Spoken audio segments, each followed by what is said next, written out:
Hello, everybody. Welcome back to a reading by the Quarantine Theater Company. We are doing, last week we did Star Wars Episode 4 New Hope. This week we're doing Episode 5, The Empire Strikes Back. Arguably the best Star Wars movie out of all of the Skywalker Saga. And I am your host, Curtis, and I will be playing the role of Darth Vader. We have Logan, our Luke Skywalker. We have Colby as Obi-Wan Ben Kenobi, or Colby-Wan Kenobi.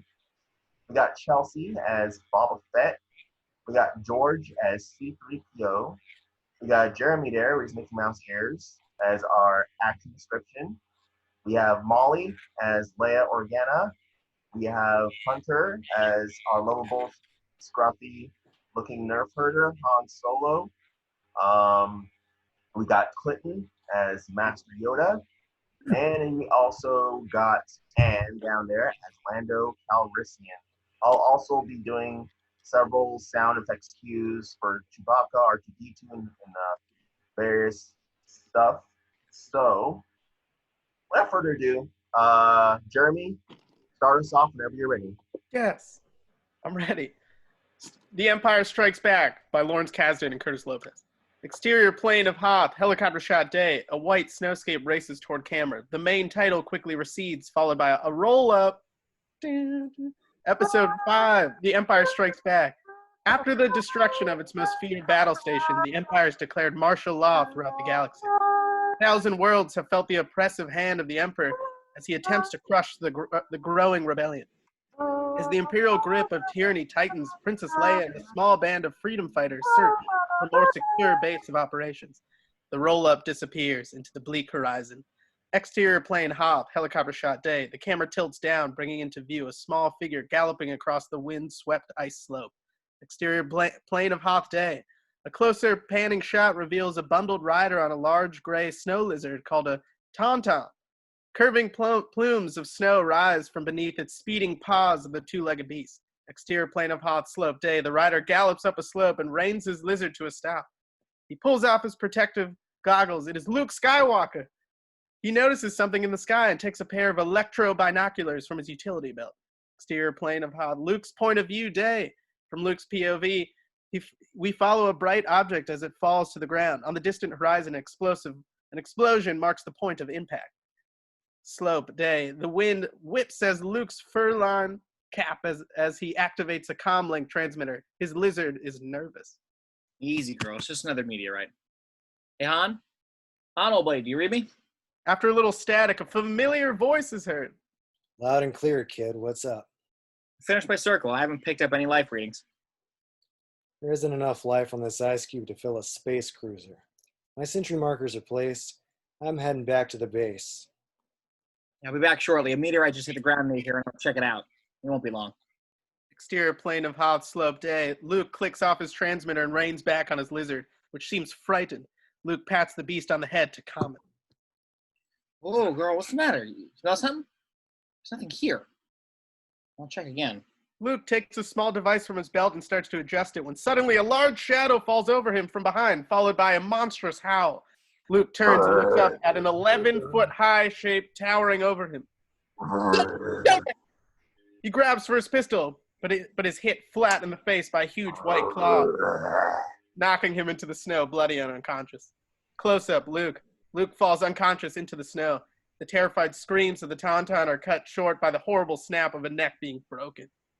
Exterior plane of Hoth slope day. The Wampa ice monster grabs Luke by one ankle and drags him away. Exterior meteorite crater snowplane day. A weird mechanical sound is heard over the whining of the wind.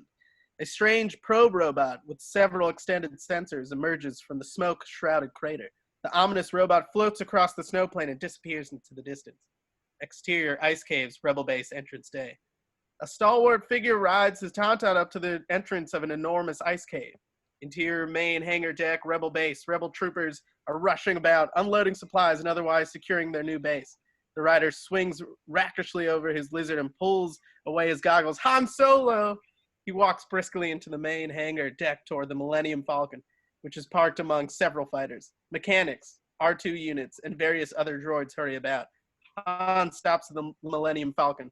His Wookiee co-pilot is welding on the back of a central lifter. Now he stops work and lifts his face shield. Chewie growls a greeting to his boss. Cold isn't the word for it, Chewie. I'll take a good fight any day over all this hiding and freezing. How you coming with those lifters? The Wookiee grumbles a reply. All right, I'll go report, then I'll give you a hand with them. Soon as those lifters are fixed, we're out of here. And returns to his work as Han leaves. Interior Command Center Ice Cave. A makeshift command center has been set up in a blaster area of thick ice. The low ceiling room is a beehive of activity. Controllers, troopers, and droids move about, setting up electronic equipment and monitoring radar signals. General Regan straightens up from a council as Han approaches. Captain Solo, what's the situation? There isn't a hint of life in the area, but all the perimeter markers are set, so you'll know if anyone comes calling. Good. And Commander Skywalker? He's checking out a meteorite that hit near him. He'll be in soon. With all the meteor activity in this system, it's going to be difficult to spot approaching ships. The Empire won't look for you out here. I'd say you're all set, which means it's time for me to get going. You're leaving? The two men turn to see Princess Leia, dressed in a short white combat jacket and pants. She is upset by Han's news. Her hair is braided and tied across her head in a 30s Nordic fashion. That's right. You're an extraordinary fighter. I hate to lose you. Thank you, General. There's a price in my head. If I don't pay off Jabba the Hutt, I'm a walking dead man. I understand. A death mark is not an easy thing to live with. Until our paths cross again, may the Force be with you. Regan touches Han and moves away. Han turns to Leia. I guess this is it, Your Highness. Leia is angry. Han sees she has no warmth to offer him. He shakes his head and adopts a cooler tone. Well, don't get all mushy on me. So long, Princess. Han walks away. Leia stews a moment, then follows him. Interior ice corridor, Rebel Base Hall. Han strides down a corridor carved from the ice. Leia follows quickly, agitated. Behind them, unnoticed, an appendage of a Wampa ice monster suddenly detaches from a seemingly solid section of ice wall. Han. Han stops in the quiet corridor and turns to face Leia. Yes, Your Highness? You said you were going to stay. What happened? That bounty hunter that we ran into in Ord Mantell changed my mind. Does Luke know? I'll know when he gets back. Don't give me that look. Every day more bounty hunters are searching for me. If I don't pay off Jabba soon, there will be too many to stop. Remotes, gank killers, and who knows what else. I've got to get that price off my head while I still have a head. Han, we need you here. We? Yes. Not you? Me? I don't know what you mean. You probably don't. How could you? You're so terrified of your own emotions. And what are they, pray tell? You want me to stay because of the way you feel about me. I respect you. You're a bold fighter, maybe not the brightest, but... No, Your Worship. That's not what I'm talking about. Leia stares at him, understands, then laughs. You're imagining things. Han has had it with this broad. He steps closer. Leia's almost against the wall. Han puts a hand against the wall to cut off any retreat. Am I? I say you came running after me because you were afraid I was leaving without giving you a goodbye kiss. I'd just as soon kiss a Wookiee. That can be arranged. Believe me, he could use a good kiss. You spent so much time doing your duty and giving orders, you've never learned how to be a woman. It's a shame because you've got all the makings of one. I could have helped you plenty in that department. If you'd have let go for a minute. But it's too late now, sweetheart. Your big opportunity is flying out of here. We are fighting for a cause much... Spare me, please. Don't tell me about the rebellion again. I've had it with your noble mission. All you let yourself think about is the rebellion. The result is you're as cold as this planet. And you think you're the one to apply some heat? Sure, if I was interested. But I don't think it'd be much fun. He steps away from her, takes a last cool appraisal. We'll meet again. Maybe you'll have grown up a little by then. You have all the reading of a bantha, but not as much class. Enjoy your trip, hotshot. Leia walks away. Exterior ice, plane of north, day, track, with the sinister probe robot as it moves across the vast frozen wilderness. One of its extended sensors detects something and the robot stops, turns, and heads off in another direction at high speed. Exterior mound of snow, ice plain, Hoth day. The robot stops before a large mound of snow about 20 feet long and 6 feet high. It circles the mound and shoots a thin laser bolt at the snowdrift. Close-up mound of snow. The mound shakes a little bit and two large eyes appear at one end, staring directly at the robot. A primeval bellow issues forth from the mound.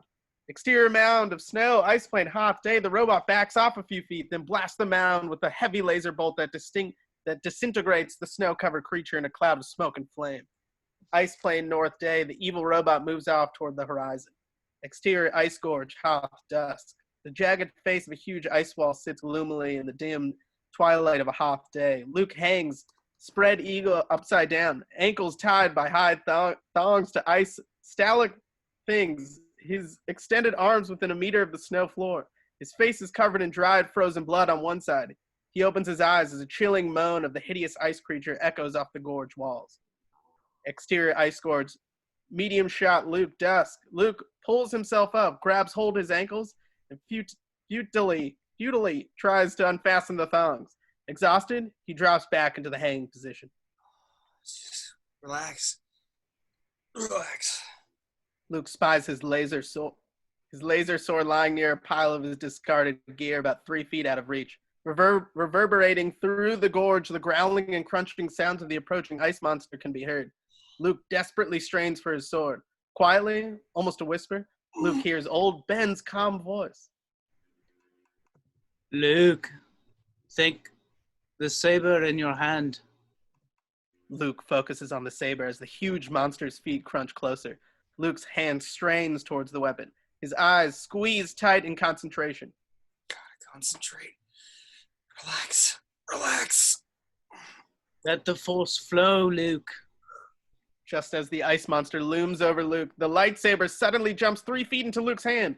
The young warrior instantly ignites the sword, swings up, and cuts both of his bindings. He drops to the snow in a heap. The startled ice monster moves back, his giant yellow eyes blinking. The most that can be discerned of the creature is a shape, and those two perplexed eyes. Luke scrambles to his feet. He swings his lightsaber, and the monster screams in pain. Exterior entrance to Ice Gorge, Hoth, dusk. Luke staggers out of the gorge and stumbles down a snowbank. Interior main hangar deck, Millennium Falcon, dusk. The hangar is full of activity. We hear a familiar stream of beeps and whistles a moment before catching sight of R2 and 3Piett, who appear from a corridor and move along an ice wall toward the Millennium Falcon. Behind them in the ice, two large yellow eyes blink open. It's not my fault, you malfunctioning twerp. I merely commented that it was freezing in her chamber, but it's supposed to be freezing. I did not ask you to turn on the thermal heater. I don't know how he'll get all her things dried out. Ah, here we are. The two robots stop at Han Solo's space freighter. Han and Chewie are still struggling with their central lifters. Captain Solo, sir, might I have a word with you? What is it? Mistress Leia has been trying to reach you on the communicator, but either you have it turned off or it's malfunctioning. If it's damaged, R2 can fix it, if you like. I shut it off. What's Your Royal Holiness want? She's looking for Master Luke and assumed he would be here with you. No one seems to know. Han glances at the fading light at the entrance of the ice cave as night slowly begins to fall on the planet. Luke's not back yet. It's almost night out there. Han jumps down off the lift. Bolt it down, Chewie. Deck Sergeant. Control, has Commander Skywalker reported in yet? He gets a negative reply as the deck sergeant and aide rush up to Han. Yes, sir. Sergeant, is Commander Skywalker back yet? I haven't seen him. He probably came into the south entrance. Probably isn't good enough, Sergeant. Check on it. The deck sergeant and his aide turn and rush off. R2 lets out a confused whistle. I don't know, R2. Sir, might I inquire what's going on? Go tell your precious princess. Luke is dead unless he shows up soon. R2 lets out with a hysterical whistle. Oh, no.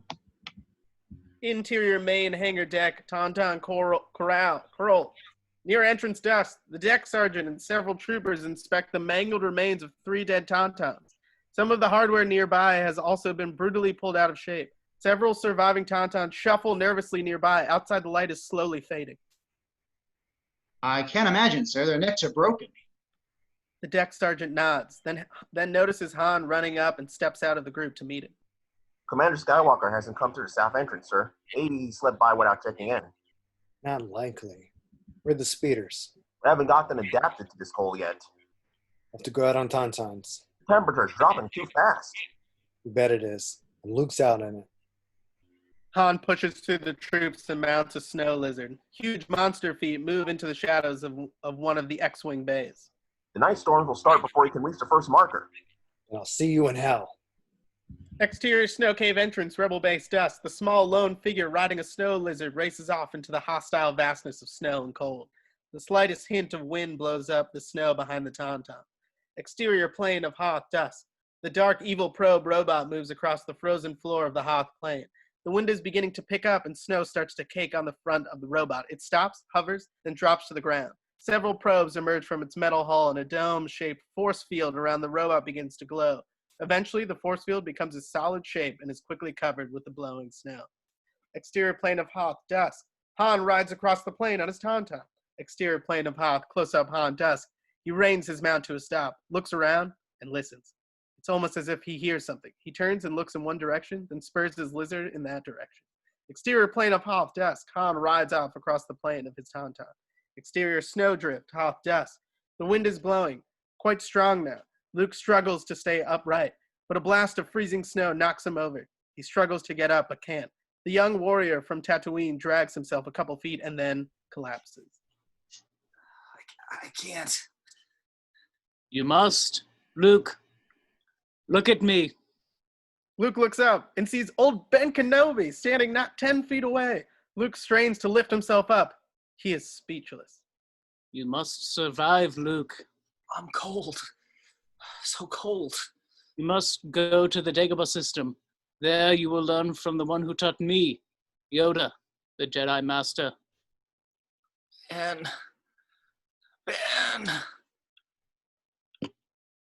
Luke, you are the only hope.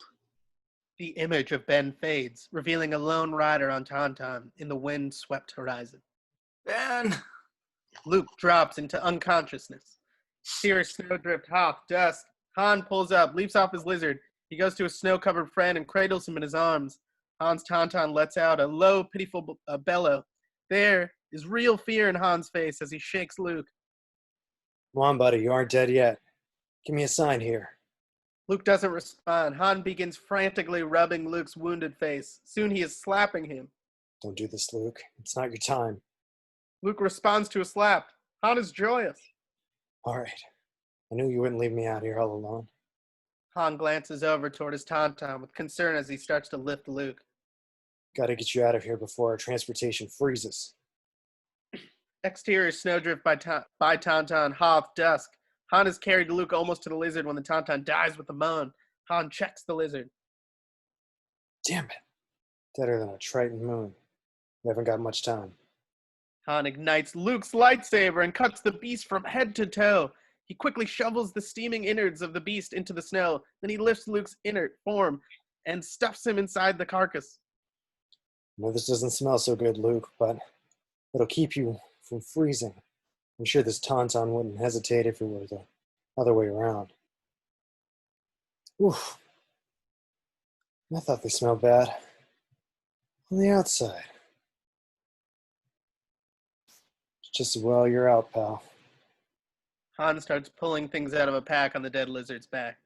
At least one, do you copy? This comlink is useless. The wind has picked up considerably, and Han is beginning to find it difficult to move. He struggles with the shelter container and opens it, and starts constructing it. If I don't get the shelter up fast, Jabba the Hutt won't need those bounty hunters. Snowdrift, Hoth dusk. A veil of icy snow flows across the snowdrift, obscuring the doomed warriors. Interior main hangar deck entrance night. Princess Leia and her two robots stand before the dark entrance to the rebel base, waiting for a sign of the two rebel heroes. Leia shivers as the cold wind blows in on her. R2 beeps a mournful tone. Chewie sitting nearby with his head in his hands. R2 can pick up no signals, although he feels his range is probably too limited to give up hope. Leia nods in acknowledgement, but she is lost in thought that is only broken when General Regan approaches. Nothing more can be done tonight. The shield doors must be closed. I can't wait any longer. I'm sorry. I understand. Chewie lets out a long, mournful howl, somewhat like a coyote. Aww. The speeders should be ready in the morning. They'll make the search easier. Is there any chance of them surviving out there? Slim, but yes, there's a chance. They have a shelter. It's not much, but... R2 lets out with a complex series of efficient beeps. Begging your pardon, ma'am, but R2 says the chances of survival are 1,727 to 1. Actually, I don't think we need to know that. Leia stands praying to herself as the huge metal doors slam across the entrance of the ice cave. The loud booms echo through the huge cavern. Chewie lets out another howl. Exterior ice plane Hoth dawn. The huge dim sun of Hoth crawls lazily over the horizon in the north as a spurt of snow shoots skyward, revealing the dark probe robot. The sinister object pulls in several of its extended arms, hovers for a few moments, then starts off across the bleak Hoth plain. Exterior snowdrift Hoth day. A small snub-nosed armored land speeder races across the white landscape. Interior armored snowspeeder Hoth snowdrifts day. There's only one pilot, Zev. In the enclosed two-man craft, he concentrates on the scopes, which ring his cockpit. A low beep can be heard. I've got something. Not much, but it could be a life form. FTC 231 by TRX 1173. I'm closing in. Exterior armored snowspeeder Hoth snowdrifts day. The small craft banks and makes a slow arc, racing off in a new direction. Interior armored snowspeeder Hoth snowdrifts day. The pilot switches over to a new transmitter. This is S122 calling Captain Solo. Commander Skywalker, do you copy? This is S122. There's a sharp crackle of static, then a faint voice. Nice of you guys to drop by. Hope we didn't get you up too early. Base 1, I found them. I repeat, I found them. Exterior snowdrift Hoth day. The small shelter is covered with snow on the windward side. Han has made a makeshift antenna which rests gingerly on top of the snowdrift. The small armored speeder can be seen approaching in the distance as Han waves frantically in the foreground. Interior Medical Center, Rebel Base. Strange robot surgeons adjust a mass of electronic equipment. A switch is thrown and a sudden blinding flash obscures Luke in a chamber filled with a thick, gelatinous red slime. Luke begins to thrash about, raving in his delirium. Interior Medical Center, Observation Room, Rebel Base. Leia, 3PO, and Chewbacca are watching from a glassed-off room next door, where Han is resting on a cushioned medical table. They can hear the mechanical surgeons working and Luke's ravings on a speaker in the room. Watch out. Snow creatures. Dangerous. Yoda. Go to Yoda. Only hope. Must survive. Han raises himself on the table, listening to Luke. Chewbacca makes him lie back down, then barks a comment in reference to Luke. It doesn't make any sense to me either, Chewie. I do hope he's all there. If you take my meaning, I would hate to see Master Luke develop a short circuit. Kid ran into something mean. It wasn't the Kroll. Those creatures he keeps talking about. We'd better double the security. Han, I don't know how. Forget it. 2-1B, a surgeon droid, enters the room.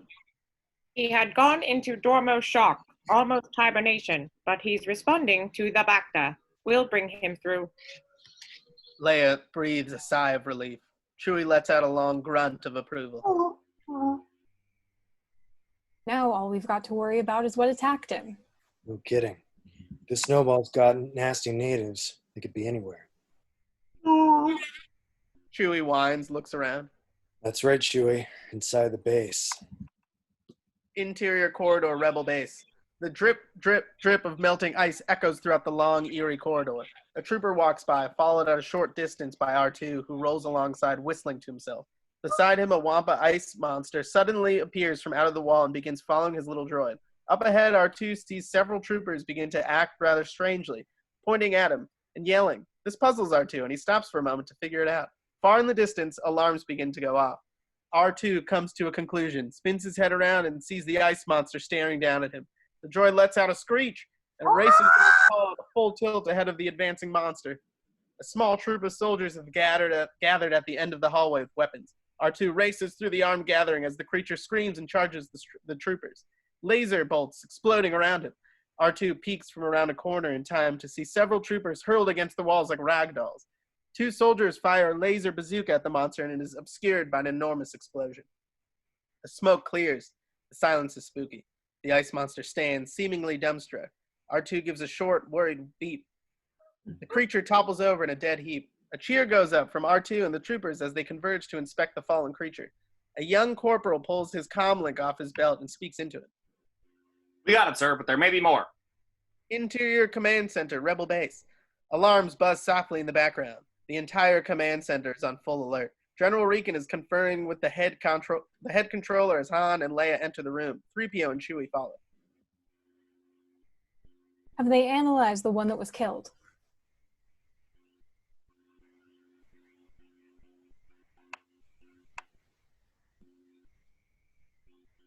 Not yet. They're working on it now.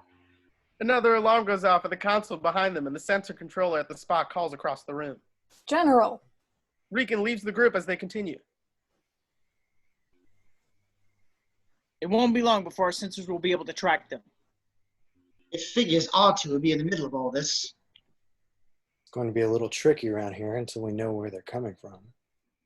Interior Command Center by console, Rebel Base. Regan looks up grimly from the console in the background. He calls over to Leia and Han. We have a visitor. The group hurries over to Regan. We picked up something outside the base in Zone 1, moving east. What is it? Can't tell yet. Metal. It's not one of those creatures.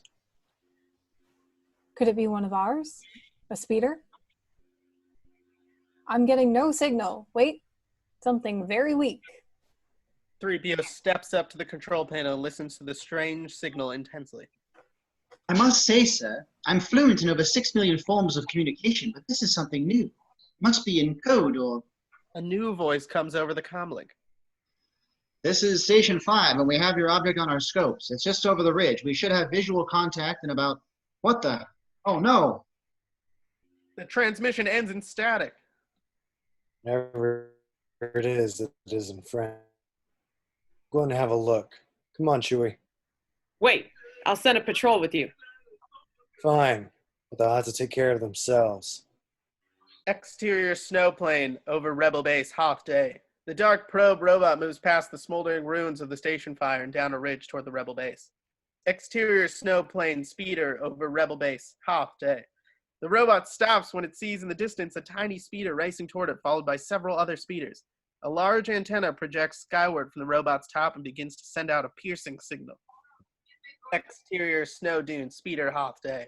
The speeder disappears behind a snow dune. Exterior snowplane over Rebel Base, Hoth Day.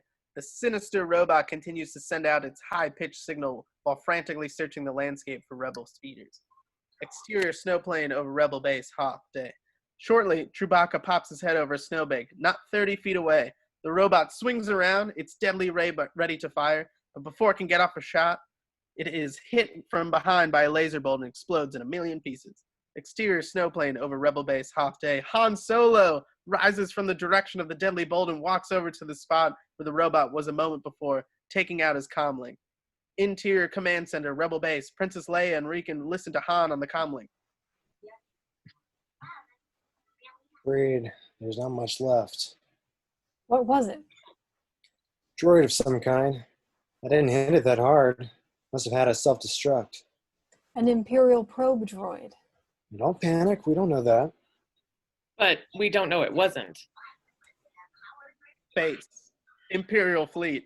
Darth Vader's Star Destroyer, larger and stranger than the 5 Imperial Star Destroyers that surround it, sits in the vastness of space. The 6 huge ships are surrounded by a convoy of smaller spacecraft. TIE fighters dart to and fro. Interior bridge, main control deck, Vader's Star Destroyer. Controllers working the vast complex of electronic controllers hear ominous approaching footsteps and look up from their controls. The squat, evil-looking Admiral Ozzel and the young, powerfully built General Veers, who have been conferring near the front, also feel the approaching presence and turn that way. Darth Vader, Lord of the Sith, enters like a chill wind. As he moves across the the wide bridge, Captain Piett hurries up to Ozzel. I think we found them, Admiral. Are you sure, Captain? Well, the report we have is only a fragment from a probe droid in the Hoth system, but it's the best lead we've had in... We've had millions of probe droids searching the galaxy. I want proof, not leads. I don't intend to continue to chase around from one side. The Hoth system. Yes, sir. We have visuals. The system is supposed to be devoid of human forms. On a large screen, an image of the Rebel snowbase appears surrounded by complicated computer readouts. The Rebel speeders can be seen approaching in the distance. Vader studies the image. That's it. That's the one. My lord, how do you know it's them? There are so many uncharted settlements. It could be smugglers. I know, and I know young Skywalker is with them. Bring in the patrol ships, Admiral, and set your course for the Hoth system. General Veers, prepare your men. Interior ice corridor, Rebel base Hoth. R2 and 3PO are moving by a steel door on which an X had been painted. From behind it come intermittent thumps and roars. It seems the snow creatures are attracted to a high-pitched whistle. That's how they're being drawn to this trap. R2 whistles, understanding as he stands before the door. Immediately, the thumping on the door picks up. R2 beeps a question. See, your whistles upset them. No, I told you they can't get out. Now will you hurry up? I don't know why I bother. 3PO moves around a corner. R2 stares at the door another moment, then proceeds to tell the ice monsters off in a burst of beeps and whistles. The thumping picks up as R2 moves casually away. Interior medical center, Rebel base. Luke is out of the chamber, lying on the bed previously occupied by Han. Leia is at his side. She brushes the hair out of his eyes and runs her fingers along the scar of his face. Bacta are growing well. The scars should be gone in a day or so. Does it still hurt? I'm fine, really, Leia. Look, when I was out there, it looked pretty bad. It made me think about things. Me too. I was afraid. Their eyes meet. Luke touches her cheek with his hand. I don't really know how to say this. I never have before, Leia, but you know how I feel about you. I know. Somehow I've always known. She does it, and it's confusing. Their lips are very close, about to kiss. The door opens noisily, and 3PO enters with R2. Leia pulls back, startled. Luke realizes the moment has been lost. His mind races for a way to regain it as Leia takes on her more formal manner. The droids are a bothersome distraction. Luke's concentration is on Leia. R2 beeps a cheerful greeting. Master Luke, it's so good to see you functional again. Thanks, 3PO. Leia... R2 beeps and whistles. R2 expresses his relief also. Good. Thanks, R2. You rest now. So much has happened during the period of your indisposition, sir. I'll be back later. Leia, what do you think if I went away for a while? What did you say? Leia's reaction is so much bigger and more... It's bigger than Luke expected. It starts with what has become a growling snowball confusing for him. Confusion. Where are you going? Well, I have this feeling. I'm not sure, really. That's just great. Why does everyone just take off? What are you talking about?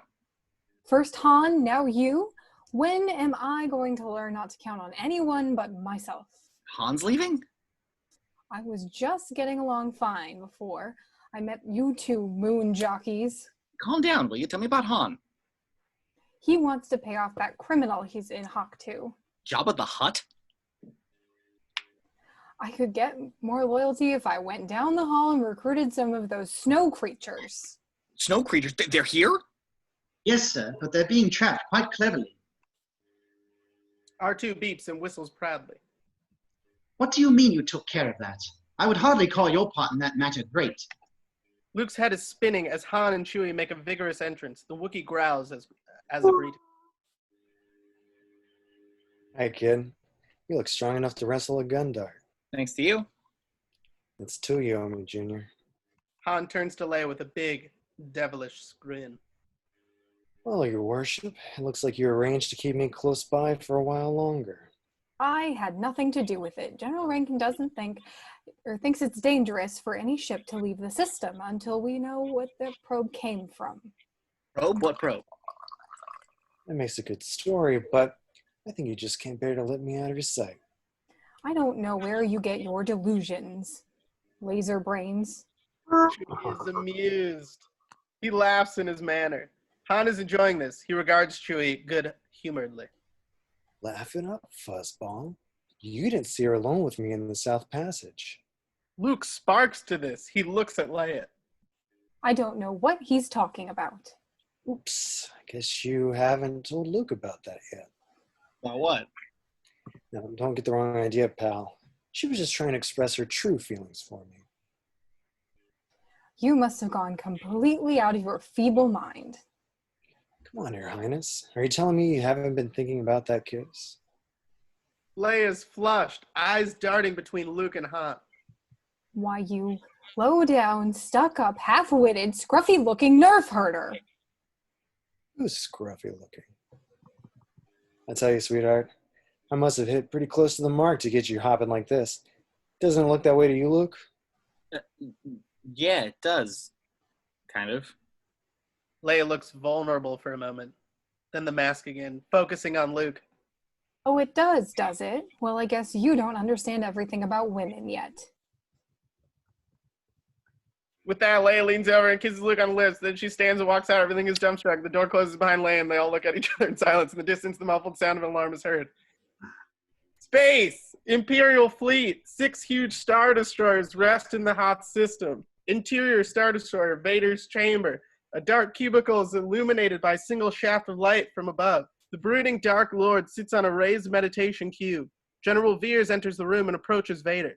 Vader doesn't move. Veers, although seemingly very sure of himself, is still not bold enough to interrupt the meditating Lord. The young general stands quietly at attention until the evil presence speaks. What is it, Veers? My lord, the fleet has moved out of light speed. Comm scans detect an energy field protecting an area on the 6th planet in the Hoth system. The field is strong enough to deflect any bombardment. The rebel scum is alerted to our presence. I told Admiral Ozzel not to go out of light speed so close to the system. He felt surprise was wiser. He's as clumsy as he is stupid. A clean bombardment is impossible with that energy shield up. Prepare your troops for a surface attack. Veers turns smartly and leaves as Vader activates a large view screen showing the bridge of the mighty space cruiser. Admiral Ozzel appears with Captain Piett in the background. Lord Vader, the fleet has moved out of light. Captain Piett. The captain steps forward as the Admiral moves away, slightly confused, touching his throat as it begins to constrict. Yes, my lord. Ready to land General Veers' assault troops on the surface and deploy the fleet so that nothing can get off that system. You're in command now, Admiral Piett. Piett is pleased as he is surprised. Admiral Ozzel has been struggling to breathe in the background, and now, with a final choke, he dies. Interior main hangar deck, rebel base, alarm sound, troops, ground crews, and droids rush to their alert stations. Armored land speeders are lined up in attack formation near the main entrance. Leia is briefing a group of pilots gathered in the center of the hangar beyond them. Han can be seen doing some frantic welding on the lifters of the Millennium Falcon. The large transport ships will leave as soon as they've loaded. Only 2 fighter escorts per ship. The energy shield can only be opened for a split second at a time, so you'll have to stay very close to the transport. What about those Imperial ships out there? The ion cannon will fire 2 blasts which will destroy an enemy ship in your flight path. They proceed to the rendezvous point. Good luck. The pilots hurry away. Interior main hangar deck, Millennium Falcon, rebel base. Han finishes his work and hops down to the hangar floor. He pulls out his comlink, all the time eyeing the lifters. All right, Chewie, give it a try. Leia passes, giving Han a dirty look.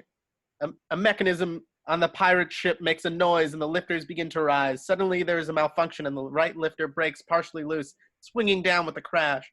Han winces. Leia across the hangar turns at the sound and shoots Han out. What a screw up! Look, then goes out. Hold it, Chewie, hold it. Interior command center, rebel base Hoth. The command center is quiet but tense, a marked contrast to the rushing about on the hangar deck. Only the buzz of complicated electronic equipment overrides the silence. General Regan watches over the shoulder of a radar man as hundreds of small dots dance across the scope readout. Leia joins him. Imperial assault craft have landed on the far side. If they reach the power generators, that will be the end of our energy shield. We must hold them off until all our ships are safely away. The first transport is ready. Stand by to fire the ion cannon. Exterior Imperial Star Destroyer, space, full shot. A huge Imperial Star Destroyer rests against a sea of stars with the white surface of the planet Hoth far below in the left part of the frame. Interior Imperial Star Destroyer, number 1 bridge, full shot. An interior Imperial Star Destroyer, out window stars and the white planet on the left side of the frame. Sir, rebel ship coming into our sector. Good, our first catch of the day. Close in. Command Center, Rebel Base. The long line of Rebel controllers are tense, as are Princess Leia and General Regan. Although they try not to show it, R2 scoots by in the background, followed by 3PO. They leave the room. Our transport is approaching the shield. Open the shield and fire. Exterior ion cannon, Rebel Base, Ice Cove. Full shot, giant ball-shaped ion cannon as it rotates into position and blasts 2 red energy beams skyward. Space. Hotel Rebel transport. Full shot. Space. The planet Hoth covers 2/3 of the frame, left and lower. A medium Rebel transport races away from the planet, followed by the 2 red energy beams. All race over camera. Space. Imperial Star Destroyer Rebel transport. Full shot. Tracking. As the Rebel transport races over the camera toward the waiting Imperial Star Destroyer. Followed, then overtaken by the 2 red energy bolts. The Imperial Star Destroyer is hit in the conning tower by the bolts, causing great explosion. Space, Imperial Star Destroyer, Rebel transport. Full shot, Imperial Star Destroyer as a series of explosions rock the ship, causing it to veer, then spin wildly out of control. Side view of a Star Destroyer right to left as it careens into space. And the Rebel transport moves across the screen left to right. Pan with the Rebel ship as it races away to safety. Main hangar deck, Rebel Base Hoth. Pilots, gunners, and R2 units hurry about. Luke, pulling on his heavy weather gear, is headed toward a row of armored speeders. He stops at the back of the Millennium Falcon where Han and Chewie are trying to repair the right lifter with even more haste than before. Luke speaks up to them. Looks like this will be it for a while. Chewie, take care of yourself and watch over this guy, will you? Chewie barks a farewell and returns to his work. Han and Luke exchange warm looks. I hope you make your peace with Jabba.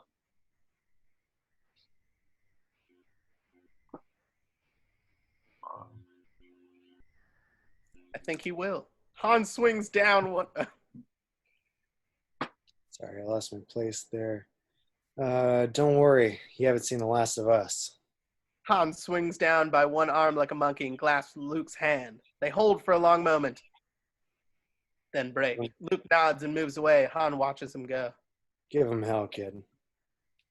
He goes back to work. Everyone cheers at the announcement, which echoes through the hangar. First transport is clear and away. Luke hurries up to his land speeder. His gunner, Dak, a fresh-faced, eager kid, is glad to see him. They climb in. You feeling all right, sir? Like new, Dak. How about you? Ready to try some real fighting? Yes, sir. Right now, I feel like I could take on the whole Empire myself. You know what I mean, Commander? Yeah, I know. Leia's voice comes over the PA system. Speeder pilots, your fighters are being towed to the south slope. They should be safe there. You'll get a signal when the evacuation is complete. Ice corridor, Rebel Base, Hoth. 3PO and R2 stand in the middle of the corridor as troops and aides rush past them. Why is it when things seem to get settled, everything falls apart? Well, I guess it's goodbye then. Take good care of Master Luke, and take good care of yourself, too. Until we meet again. R2 replies with a whistle and a toot. Turns and speeds down the hallway. 3PO waves, then turns and moves off in the opposite direction. Exterior ice cave. With gun tower in the foreground, men rush about getting ready for the battle. The giant gun swings around, pointing to camera slightly left to right. Exterior ice plane snow trench, Hoth. Medium shot Rebel troops carry heavy bazooka-type weapons into position along a snow trench. Men rush about as officers yell orders and brace themselves against the rhythmic gusts of wind. Exterior ice plane gun towers, medium shot. Rebel troops load power packs into a gun turret and swing its guns into position. Exterior ice plane, power generators, gun towers. Medium shot, Rebel troops move a dish-like ray gun into position. The huge power generator can be seen in the background against the ice cliffs. Exterior ice plane, power generators, gun towers. Medium shot of generator as men scurry about in the foreground carrying equipment. The loud buzz and popping of the generator is deafening. Long fingers of energy fly off the huge cores every so often. One trooper moves into the foreground as he hears something but can't quite make it out what it is. Exterior ice plane, power generators, gun towers, medium close-up. An officer in the trench hears the sound also. He turns around, the ice plane horizon. All work stops as the men listen to the distant thump, thump, thump sound. The officer squints to see something. Exterior ice plane, Hoth, point of view. Wide shot. A thin horizon line cuts across the bleak landscape. Small dot-sized objects begin to appear on the horizon. The wind begins to pick up. Exterior ice plane, Hoth, extreme close-up. The giant foot of an Imperial snowwalker crashes through frame. Kicking up snow and ice, it rises out of frame. Exterior ice plane, power generator, gun towers, medium shot. The rebel officers lift a pair of electro-binoculars to his eyes. Exterior ice plane, Hoth, point of view. Electro-binocular point of view of a very close view on a giant walker. The view zooms back to reveal a full shot of these approaching walkers. Small flashes appear around the guns of the lumbering monsters. Exterior ice planes, power generators, gun towers. Medium shot, the officer drops his binoculars as the regular rhythmic pounding begins to vibrate the ground. It grows louder with a high-pitched metallic rattling. He speaks into a comlink. Incoming. Open up. They're .03. Commander Skywalker. We're on our way. The ice and snow explode around the officer and his men. Exterior ice plane, power generators, gun towers. Medium side angle. The rebel troops aim their weapons at the horizon as explosions erupt all around them. They are nervous and tighten their weapons from the cold of fear. Behind the troops, a dozen speeders race screen left to right. Exterior ice plane, battlefield, Hoth, medium full shot. 4 speeders race over camera at full throttle. Slight left to right angle. Exterior ice plane, battlefield, Hoth, high angle, trucking with speeders as they accelerate away from camera toward the distant walkers. Exterior ice plane, battlefield, Hoth. Medium close-up, walker head, fires at speeders. Second walker in background, moving right to left. Exterior ice plane, battlefield, Hoth, medium full shot. The 2 speeders going left to right across the plane. The one in the foreground explodes in a ball of flames, camera trucking with ships. Interior, Luke's snow speeder, rogue leader. Interior speed over shoulder pilot. Luke works his control as he fires at the approaching walkers. The monstrous machines fire back, shaking the speeder in a hail of flake. Exterior ice plane, battlefield, Hoth, medium shot. Side view looking forward along head of walker as 2 speeders race toward it. Split and fly past. 1 speeder on the far side of the head, the other 2 to camera. Exterior ice plane, battlefield, Hoth, full shot. 2 speeders going away, race over camera past walker and bank to the right. Camera trucks in a slower speed toward flank of walker during shot. Interior, Luke snowspeeder, rogue leader. Interior pilot point of view, speeder cockpit. Speeder turns, approaching walker number 1 and flies through the legs of the monstrous machine. The horizon twists as the speeder banks through the legs. Second walker in the background. Rogue leader to rogue 3. Copy that, rogue leader. Interior, Luke snowspeeder, rogue leader. Close-up, Luke looking back to the speeder cockpit. The horizon twists and shakes behind Luke's head as he swings the tiny craft around for another run. Wedge, split your squad into pairs. Exterior ice plane, battlefield, Hoth, full shot, pan through foreground legs of walker as speeder banks and turns away. 2 other speeders pass the first speeder, going in the opposite direction. Exterior ice plane, battlefield, Hoth. Medium full shot, 3 walkers marching right to left, firing all cannons. Interior, Luke snowspeeder, rogue leader, close-up Luke. Luke speeds towards approaching snow walkers. Interior, walker number 3 cockpit. 2 pilots watch the distant gun emplacements as they maneuver their war machine forward. On the right.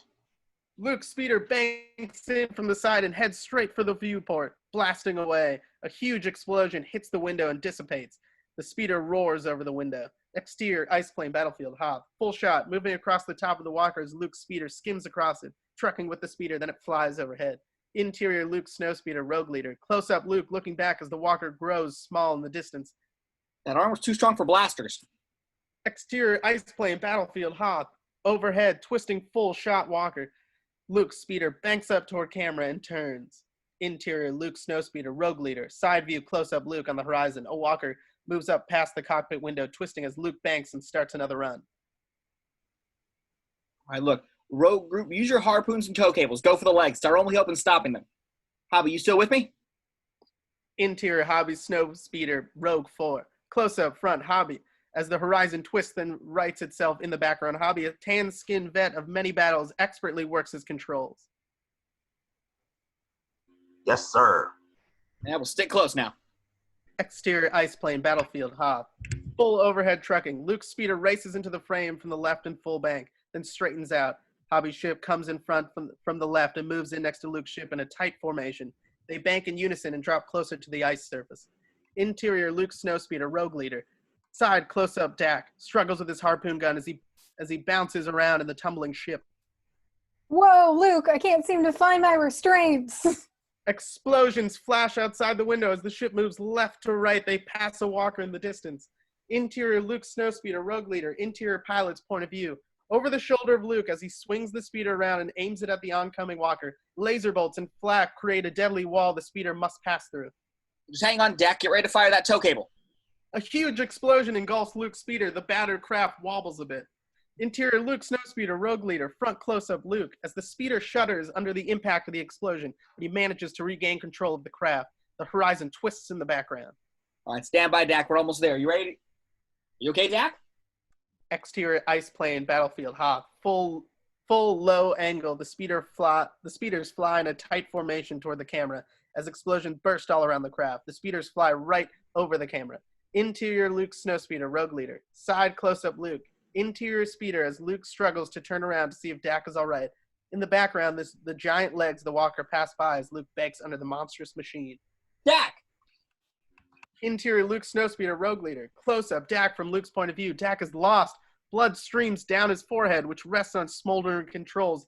Out the back window, the receding walker can be seen in the distance. Exterior ice plane, power generators, gun towers, medium shot. Rebel troops fire their strange weapons at the oncoming walker. Explosions burst all around them. A gun turret explodes in the foreground. Exterior ice plane, power generators, gun towers, medium shot. Rebel troops fire at camera with a generator visible in the distance. Explosions erupt in the foreground. Exterior ice plane, power generators, gun towers, medium shot. The rebel officer we had seen earlier is hit by laser fire. Troops rush to his aid. Exterior ice plane, power generators, gun towers, medium shot. Rebel troops fire the dish-like ray gun. The generator is seen in the background. Exterior ice plane battlefield Hoth. Full shot. Two walkers, one near, one far. Lumber on toward the camera as a speeder between them explodes in a ball of flames going left to right. Interior main hangar deck. Muffled explosions create ear-shattering cracks in the ice roof of the hangar. Han and Chewie look up from their frantic welding to see the gap in the ceiling grow wider. Han makes a final weld. First chance we get, we're giving this crate a complete overhaul. All right, that's tight enough. Let's get out of here before we become permanent residents. Command center, Rebel base Hoth. Large chunks of snow tumble into the command center. Leia seeks shelter. 2 transport at a time is awfully risky. We have no choice. Send them up and start clearing everyone out. Interior Imperial Walker number 1 cockpit over the shoulder of the pilots to the power generator in the distance. Explosions all around. 2 speeders race by right to left. The pilots fire at the gnat like attackers. General Veers moves in between the pilots. What's the range to power generators? 621. Still too far out of range, but it won't be long. Interior Imperial Walker number 1 cockpit. Close up Veers as he bounces along. He pulls down an electro telescope and studies the rebel position. We have that line of gun emplacements to get through. No problem. Suddenly, the huge vehicle rocks violently. The pilots scramble over the controls to level the crafts. What's that? Exterior battlefield Hoth. High shot side view of a speeder going left to right as it banks sharply and drives away from camera toward the fast rushing surface. Interior Wedge's snow speeder. Rogue 3. Close up front. Wedge lets out a rebel yell. The horizon twisting behind him. Exterior battlefield Hoth. Full shot trucking. Panning with the speeder as it turns around and races under camera. Starts going left to right, turns to go overhead. Interior Wedge's snowspeeder, Rogue 3. Over the shoulder point of view of Wedge as he heads towards Walker number 3, going almost to where it passes between the legs. Interior Wedge's snowspeeder, Rogue 3. Close-up side shot of the gunner as he passes the legs. He reaches for the firing switch. Activate harpoon. Exterior battlefield Hoth. Medium full shot of the speeder racing the camera through the legs of Walker number 3. Interior Wedge's snowspeeder, Rogue 3. Close-up Hand pushes button that fires harpoon. Interior wedge of snowspeeder Rogue 3 back point of view from gunner as the harpoon flashes and fires at the receding legs. Rogue 3. Cable out. Let her go. Exterior battlefield Hoth. Medium shot of the harpoon going right to left and embedding itself in one of the legs of Walker number 3. Interior wedges snowspeeder Rogue 3. Close up side wedge as he checks his control and banks around the Walker's front left to right. Exterior battlefield Hoth. Full shot speeder as it races left to right around one of the giant Walker's feet, trailing the cable behind it. The speeder continues around the back foot going right to left, truck with the Walker number 3. Exterior battlefield Hoth. High overhead moving shot. A speeder as it circles the Walker, moving around the tail end. A second speeder passes in foreground with the cable in tow. Exterior battlefield Hoth. Full panning shot. A speeder moving left to right in front of the giant legs of the Walker, towing the cable. Interior wedges snowspeeder Rogue 3. Close up on Wedge as he swings the speeder between the legs of the giant Walker. Interior wedges snowspeeder Rogue 3. Pilot's point of view of Walker's legs as the speeder races along the side, close to the lumbering machine. Cable out. Exterior battlefield Hoth. Full shot panning with the speeder as it zooms behind the legs, moving right to left. Interior wedges snowspeeder Rogue 3. Close up hand. Pushes button on cable. Release inside speeder cockpit. Exterior battlefield Hoth. Close up cable. Release on back of the speeder as it snaps loose and the cable drops away. Exterior battlefield Hoth. Full shot of the speeder zooming over camera and away into the distant moving, slightly right to left, low angle, no horizon. Exterior battlefield Hoth. Medium shot of the tangled legs and feet of Walker number 3 coming to camera, just like in that really new movie Civil War, the monster begins to stumble. Extreme long shot of Walker number 3 through the legs of foreground Walker. The giant Imperial assault machine stumbles and starts to fall into the ground. Side angle moving right to left. Exterior battlefield Hoth. Close-up full shot of Walker number 3 coming to camera, crashing into the snow, which flies in all directions. Interior Luke snowspeeder, Rogue leader. Close-up Luke, front, with twisting horizon background. Rogue leader, one down, Luke. I see it, Wedge. Good work. Exterior ice plane, snow trench, gun towers. Medium shot of troops in the trenches, cheering at the fallen Walker. A damaged gun turret smolders in the background. An officer gives a signal in the foreground, and the rebel troops charge the fallen Walker, moving left to right. Exterior ice plane, power generators, gun towers. Full shot of the troops jumping out of the trenches, running to camera. The main power generator can be seen in the distance. Exterior battlefield Hoth. Full side trucking shot of rebel troops running left to right as two speeders race overhead, going in the same direction. Exterior battlefield Hoth. Full shot of downed Walker number 3 as Imperial snow stormtroopers climb out of the smoldering Walker, start firing at the coming rebels. The rebel troops run over the camera toward the Imperial forces, followed by two rebel speeders flying low overhead. Exterior battlefield Hoth. Closer angle. Troops rush and fire at the fallen Walker as speeder banks low overhead, blasting away, causing great explosions around the Walker. Full shot of Luke and Rogue 2's speeder flying in formation, banking from right to left and flying overhead. Low angle, no horizon. Flak bursts all around them. Interior Luke's snow speeder, Rogue leader. Close up on Luke from the front. He looks over to Rogue 2 on his left. The horizon levels out behind him. The ship shudders. Its flak bursts all around his speeder.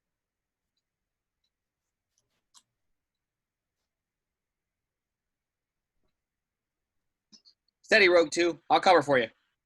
Interior Zev snow speeder, Rogue 2. Side close-up angle on Rogue 2. Luke's speeder can be seen in the background. The speeders are moving left to right. Rogue 2 is wounded in the face. It's no good. I can't see. Steady. Just keep it steady. The ship bounces around under the constant impact of flak. Interior Luke snowspeeder, Rogue leader. Luke's point of view at the speeder window at the distance. Oncoming Walker as flak bursts all around inside. Laser bolts streak past. I'll lead you in. Interior Luke snowspeeder, Rogue leader. Close up front, Luke works his controls as the ship shudders around the impact. He keeps looking screen left to Rogue 2. You're going all right? I'm okay, sir. Keep it steady. Don't try to. Luke's speeder's rocked by a huge explosion and a loud metal scream drowns out Luke's sentence. He struggles with the controls as a look of terror crosses his face. Smoke pours out the back and the horizon twists. Exterior battlefield Hoth. Full shot of oncoming Walkers in distance as Luke's speeder races over camera left to right, trailing smoke and flames. The speeder crashes into the snow a few yards in front of the walker. Interior Luke's snowspeeder.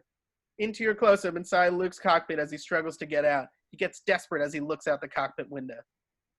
Luke's point of view out cockpit window, giant walker feet crunching even closer.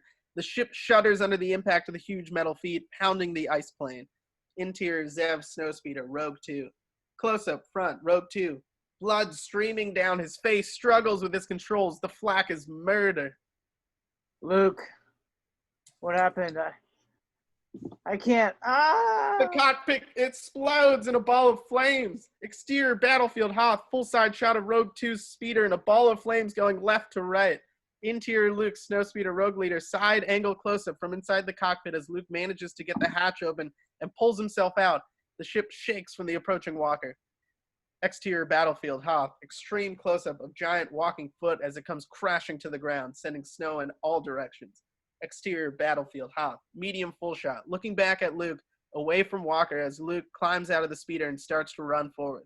The ominous shadow of the huge Walker number 2 falls over him as he looks up at the approaching monster. The ground shakes under the impact of the pounding feet. Luke gets an idea and runs back to the speeder, reaching inside the cockpit for something. Extreme close-up of the giant walker's foot as it comes crashing to the ground, sending snow in all directions. Medium close-up as Luke rummages through the smoldering speeder and comes up with a climbing gun. Luke looks up and ducks as the front foot of the walker comes crashing down right behind him, shaking the speeder violently. He reaches back in the cockpit for something else, glancing up with a worried look.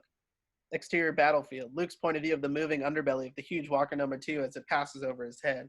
Close-up of Luke outside the speeder as he searches the cockpit, straining to reach inside. Close-up Luke's arm inside the speeder. He grabs a hold of a large landmine-type bomb and pulls it out of the speeder cockpit.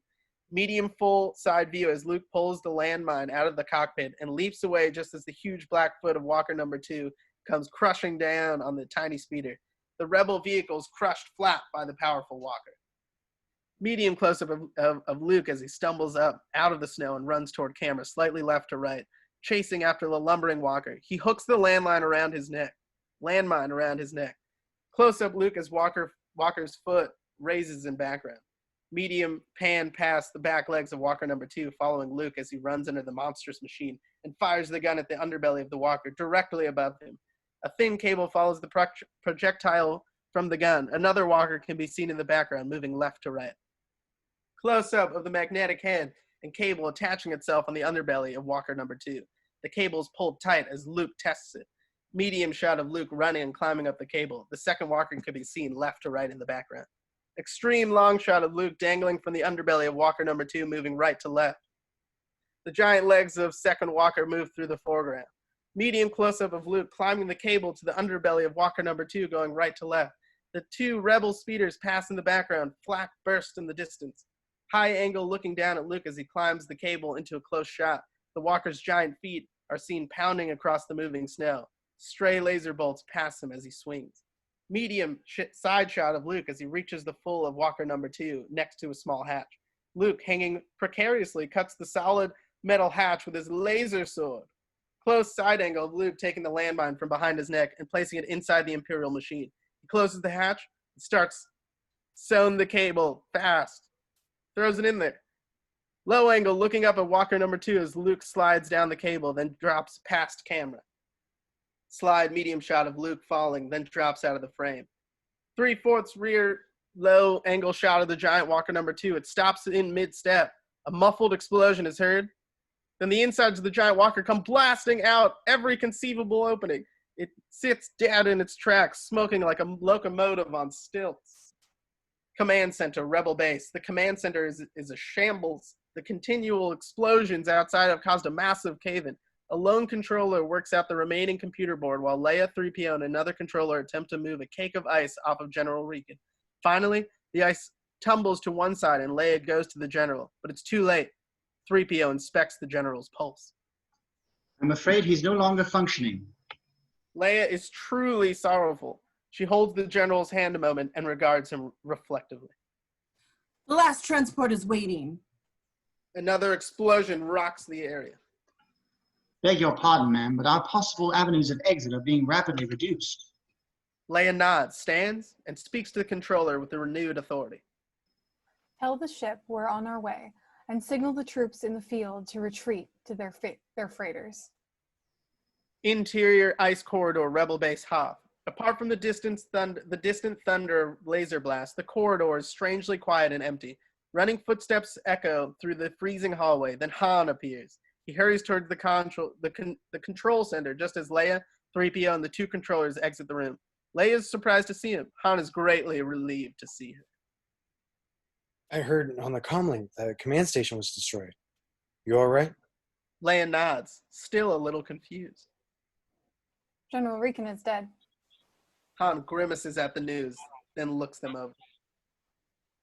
That's all that's left of your unit. You better hurry. The transport's waiting for you. Interior ice corridor, Rebel Base Hoth. With 3PO trailing behind, they race down the corridor to where it ends in a T, and round the corner only to find it blocked with ice and snow. They start back the other way when Han stops at the door with a big cross on it. That way is going to take too long. Let's go through these storage rooms. He starts for the door and hears a faint banging. Hey, someone's still in here. Wait, don't open it. That's the one of the traps for the ice creatures. The pounding increases. Oh my, there must be 100 of them in there. They race down the corridor. Interior cockpit, Rebel transport. The pilots are getting nervous. The captain leans over one.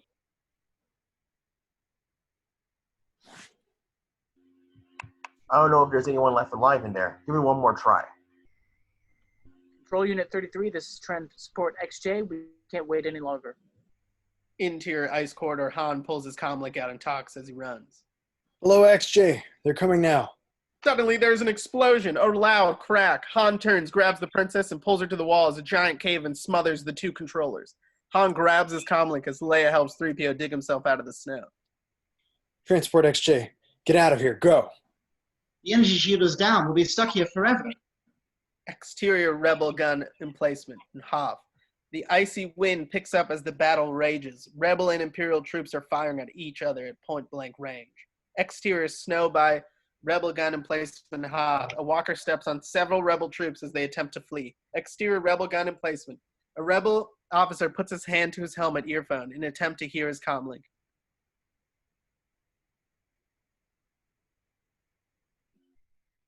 Disengage, ships away. Begin retreat action. The officer flips a switch on his comlink and a loud whistle is heard. He signals his men to retreat. Exterior battlefield, Hoth. Low angle medium shot of Walker number 1 as it advances at camera. Going slightly right to left, the smoldering Walker that Luke just blasted stands dead in its tracks in the background. Interior Imperial Walker number 1 cockpit, close over the shoulder of a Walker pilot. Point of view of Rebel troops and power generators. Veers steps into the frame. Interior Imperial Walker number 1 cockpit, reverse close-up of Veers as he studies various readouts. All resistance is fading. Good, we have them now. Prepare to target the main generator. Exterior Rebel gun emplacement Hoth, medium shot. Rebel troops retreat under the onslaught. Exterior Rebel gun emplacement Hoth, another angle. Rebel troops retreat as a Walker looms in the background. Pan down to troops as an explosion hits. Exterior battlefield Hoth, high angle of troops fleeing and firing back toward camera. Low angle full shot of 3 giant walkers advancing to the camera, firing lasers, with troops in foreground running toward and over camera as the snow erupts all around them. A lone Rebel speeder is in the background. Back close-up of guns on Walker head, firing. Medium behind troops fleeing over camera, the ground explodes around them. Interior Walker number 1 cockpit, close-up Veers inside Walker number 1 cockpit. He speaks over the comlink as he studies various readouts. Yes, Lord Vader, I've reached the main power generator and I'm destroying them now. The shield will be down in moments. You may start your landing.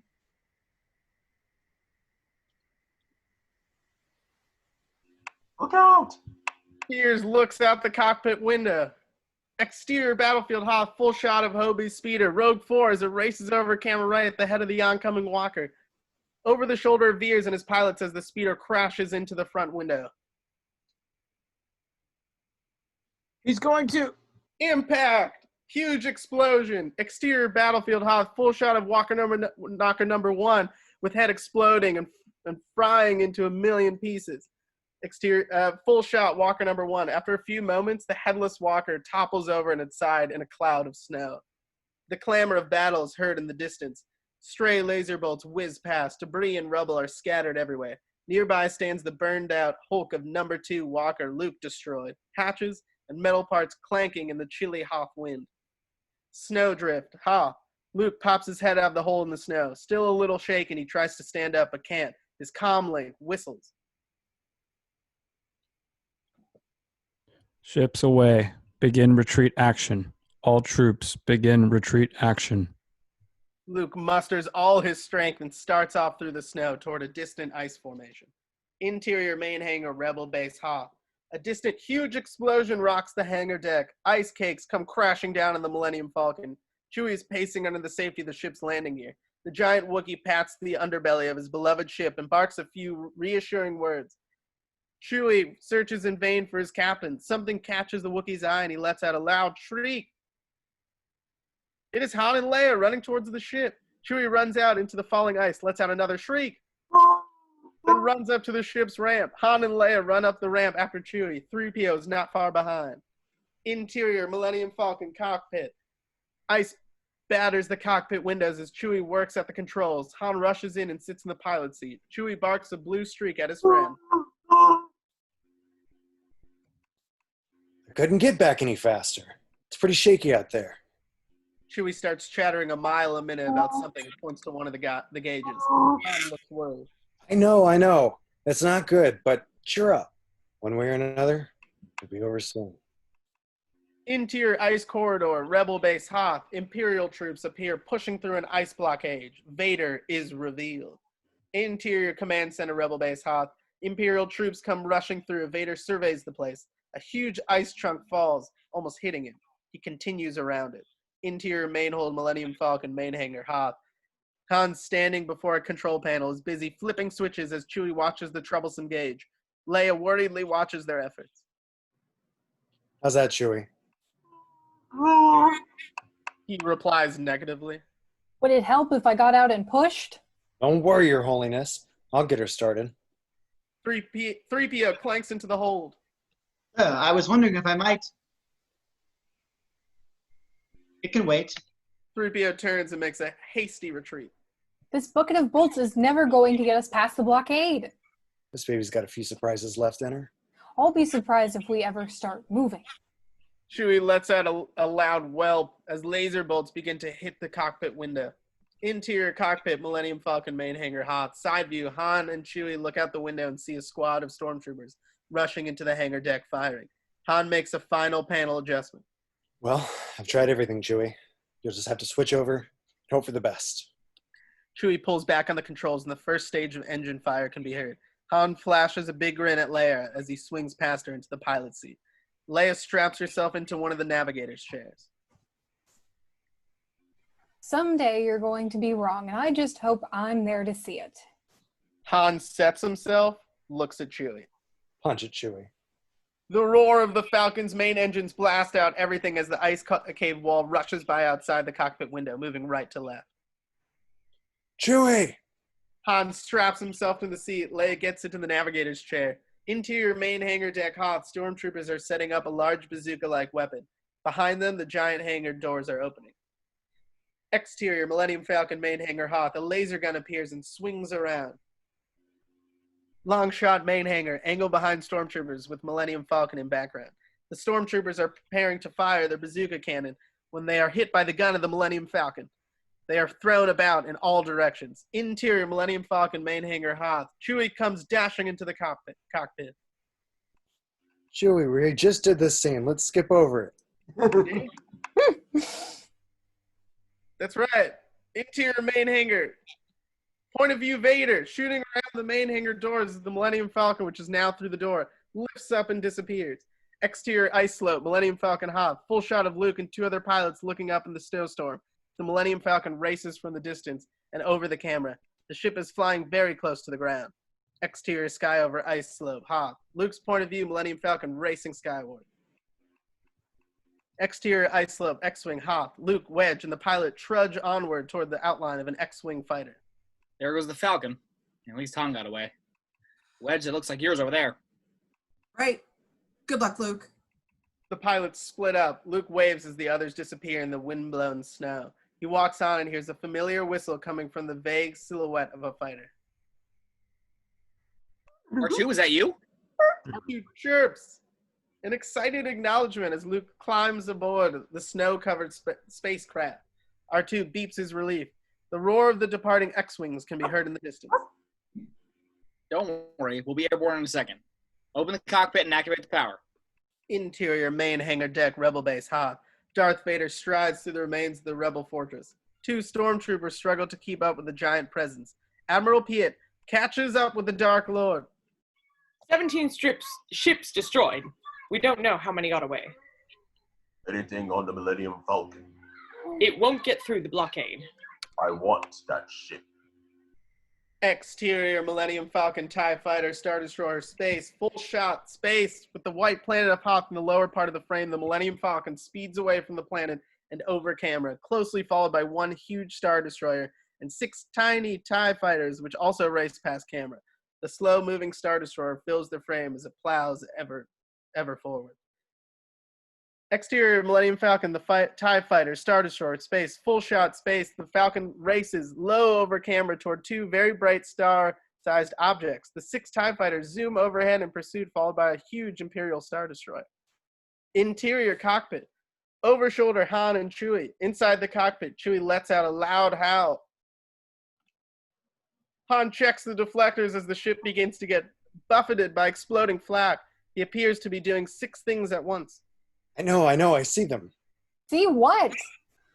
2 more Star Destroyers heading right at us. I'm glad you said there was going to be no problem, or I'd be worried. 3PO bumps and bangs his way into the cockpit. I was wondering. Sit down and shut up. You can wait.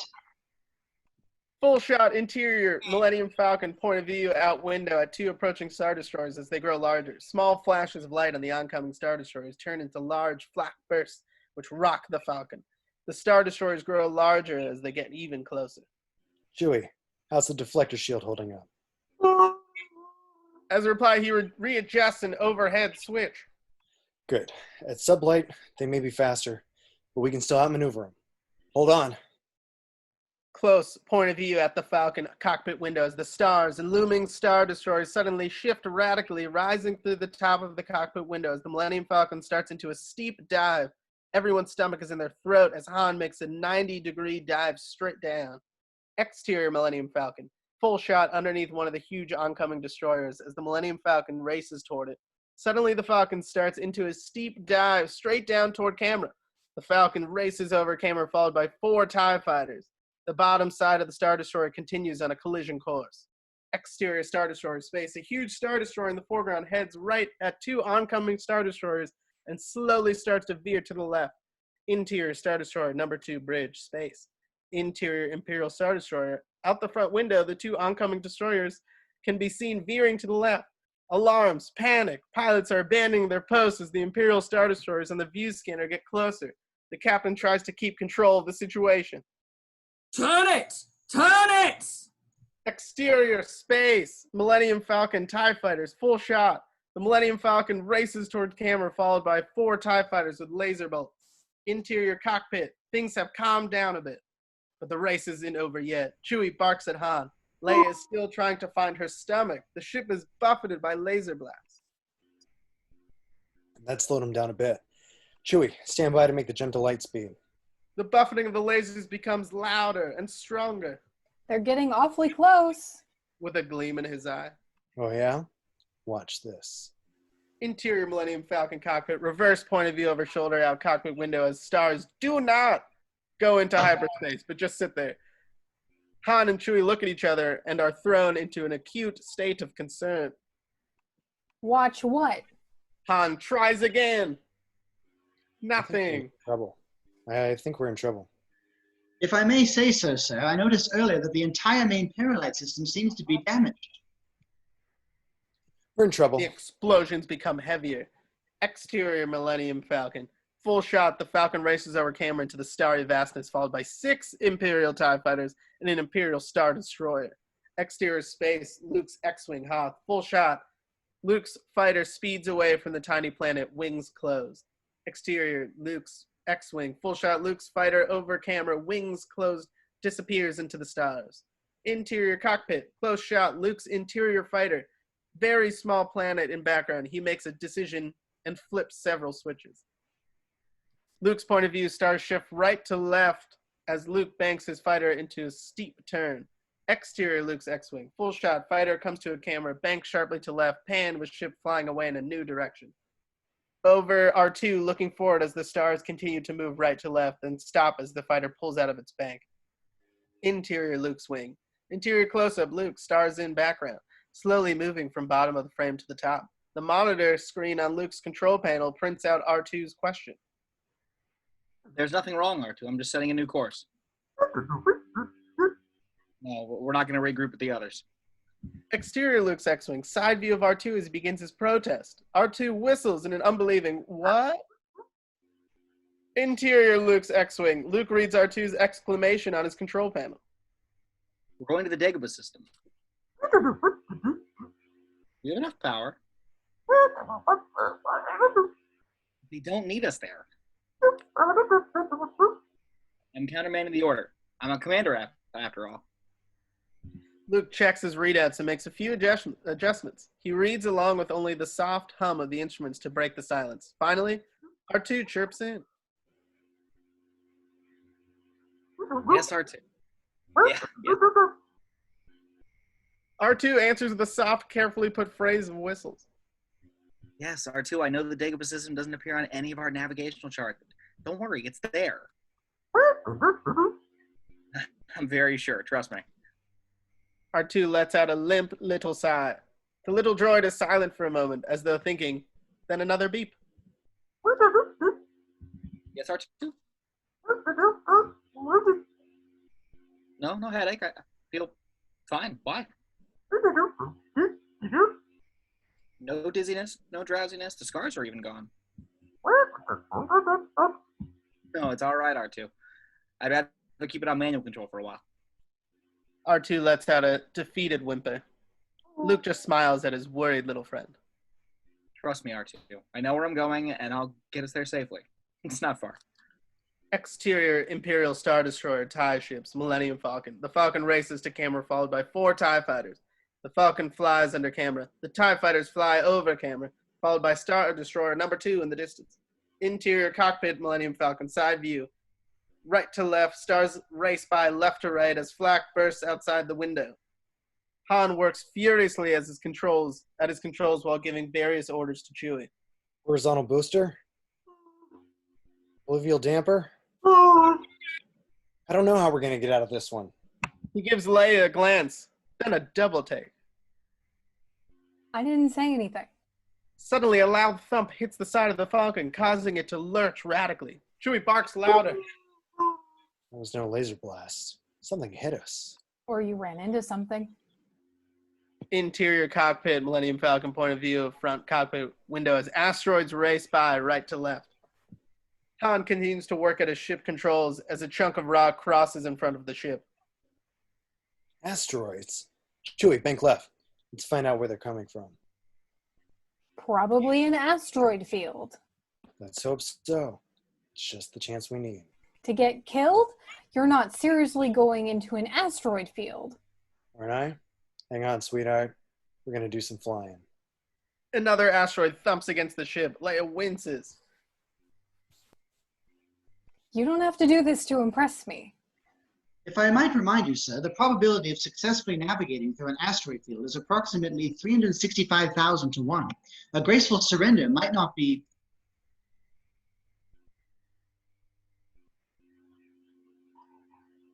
Chewie turns and barks at 3PO, who immediately shuts up.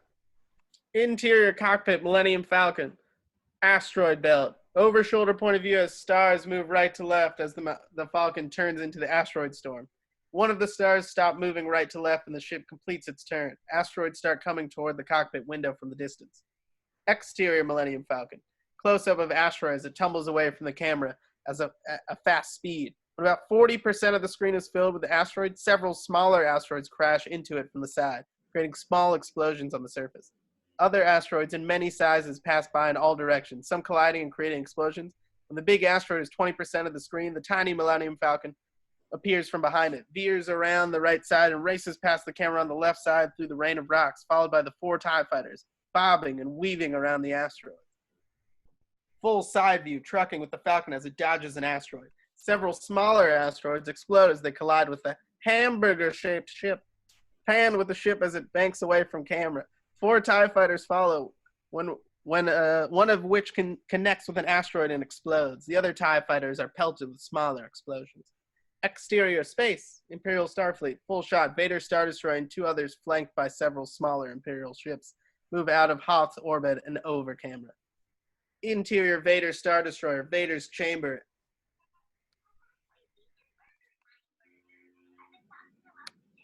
Admiral Piett hesitates in the entryway to Vader's private cubicle. My lord? Come in, Admiral. Admiral Piett steps into the room and pauses at the sight of Darth Vader, his back turned, his silhouette in the gloom on the far side of the chamber.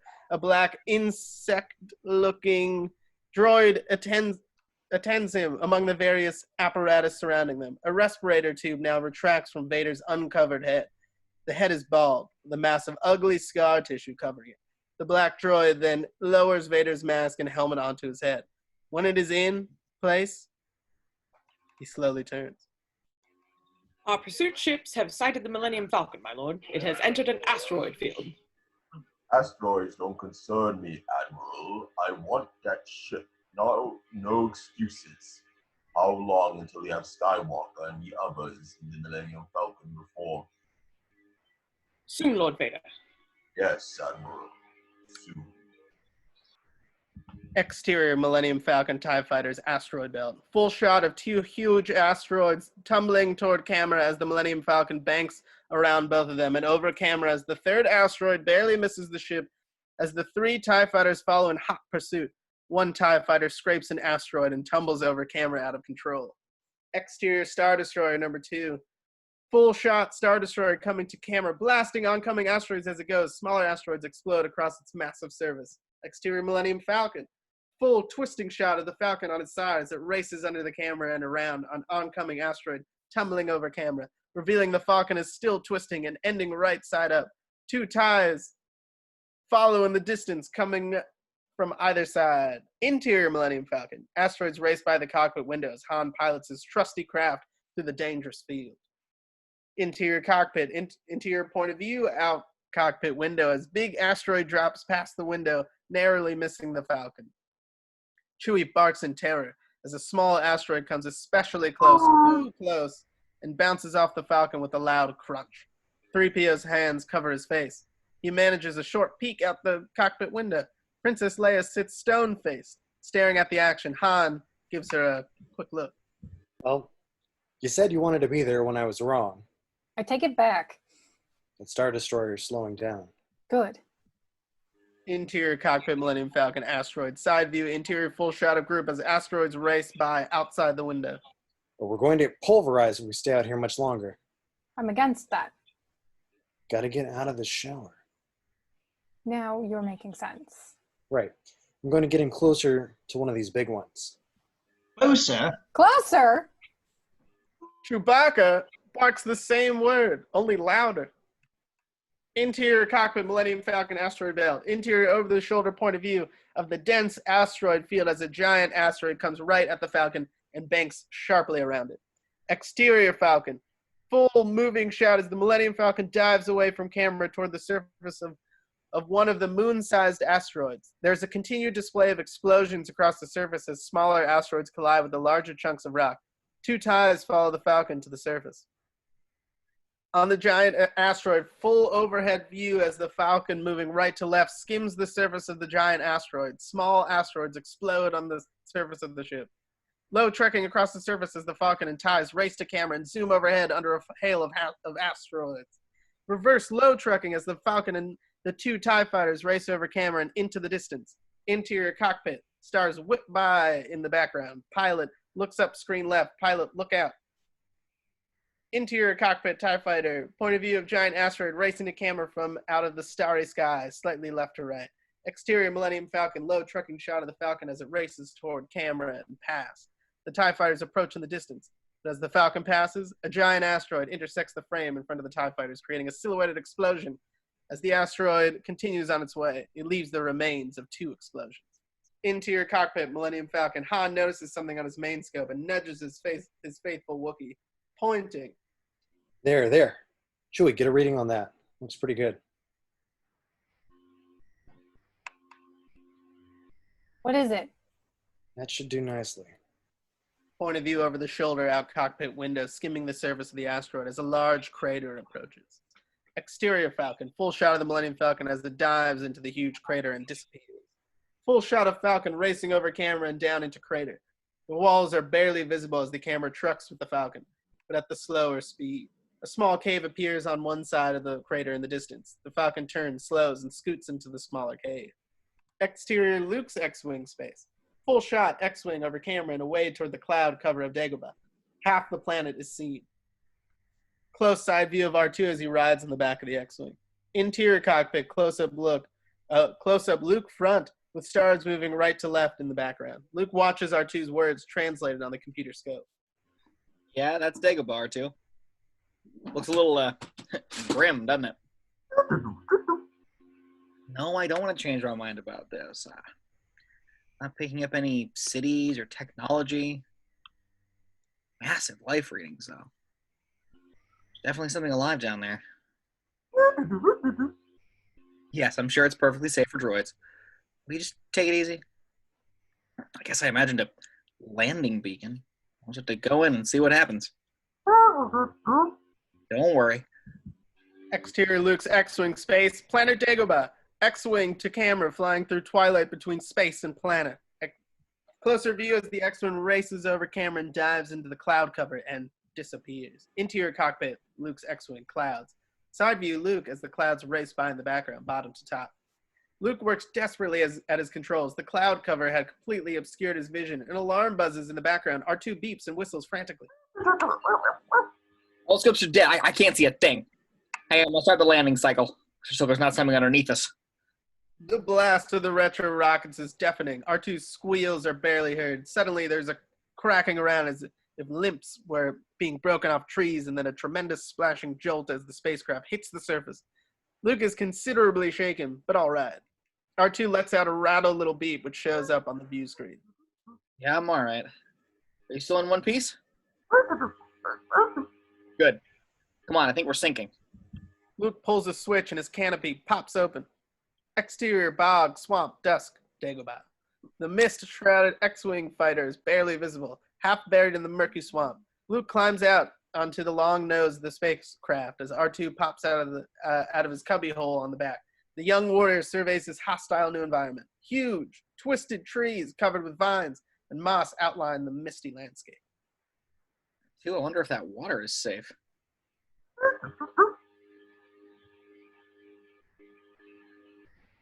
R2 lets out a short beep, then steps forward, loses his balance, and disappears with a splash into the water. R2! Exterior swamp dust. Luke dives in near the spot where R2 fell. He surfaces and scans the water frantically until he sees a small periscope pop up. The periscope turns until it gets a fix on Luke, then lets out a bubbling beep and starts through the water toward the muddy beach. Luke follows. Exterior swamp dusk. We see the point of view of an underwater swimming thing as it watches R2 and his young master struggling toward the shore. R2 is powered by 2 bubbling jets.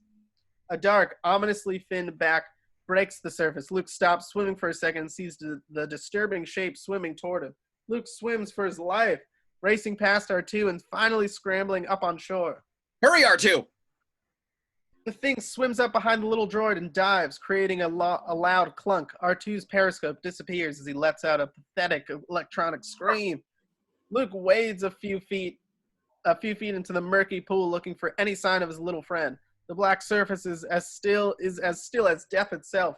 A few bubbles begin to appear. Then, Fiwat, the runt-sized robot, is spit out of the water, makes a graceful arc, and comes crashing down into a patch of moss. R2, are you okay? R2 responds with a series of feeble whistles and tones. Well, if you said you thought coming here was a bad idea, I'm beginning to agree with you. Exterior swamp, beach, dusk. Luke is shivering cold as the fog begins to close in. He helps little R2 upright and starts to clean him off. All is quiet except for an eerie and inhuman cry every once in a while in the distance. Both the robot and the boy glance around at the spooky swamp jungle that surrounds them. Sinister shadows move among the trees as Luke notices a tiny but vicious pair of eyes wink out and disappear in a scutter of feet. I'm sorry, R2. I can't explain the urge that made me come here. Part of a dream. Maybe I'm just going crazy. Exterior swamp, point of view dusk. Luke looks back at the slowly sinking spacecraft. R2 bubbles electronic profanity and ejects a stream of muddy water from one of the ports in his head. How are we gonna get that thing flying again? What am I doing here? R2 beeps a short, "Got me, boss?" Exterior Imperial Fleet space asteroid field, full shot fleet around Vader's ship in the asteroid storm. Asteroids big and small begin to pelt the huge surface of the ships. One of the smaller Imperial vessels in the foreground gets a hit by a huge asteroid and explodes. Interior bridge, Vader's Star Destroyer, main control deck. Interior full shot asteroids collide, creating fireworks display out the bridge window. Darth Vader stands in the hologram cage above the control deck. Before him are the hologram images of 20 battleship commanders. One of these images, the commander of the ship just exploded, is fading quickly away at this moment. Another image in the center and a little apart from the others is faded and continually disrupted by static. It is the Captain Needa of the Star Destroyer, which is most hotly on the tail of the Millennium Falcon. Admiral Piett and an aide stand behind the Dark Lord. Which was the last time they appeared in any of our scopes. Considering the amount of damage we've sustained, they must have been destroyed. They're alive, Captain. I know it. I want every ship available to sweep the asteroid field until they are found. The Imperial Star captains fade off one by one as Vader turns to Admiral Piett. Now, what's so important couldn't wait, Admiral? Speak up. The Admiral is scared, white as a sheet. He's shaking.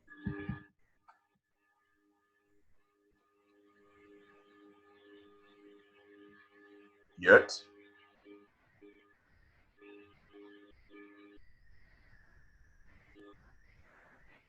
It was the Emperor. The Emperor? Yes, he commands you to make contact with him. Move his ship out of the asteroid field and into position where we can send a clear transmission. Yes, my lord. And code the signal to my private chamber. They say gracefully. Exterior Millennium Falcon asteroid cave. The pirate starship rests in a dark, dripping asteroid cave.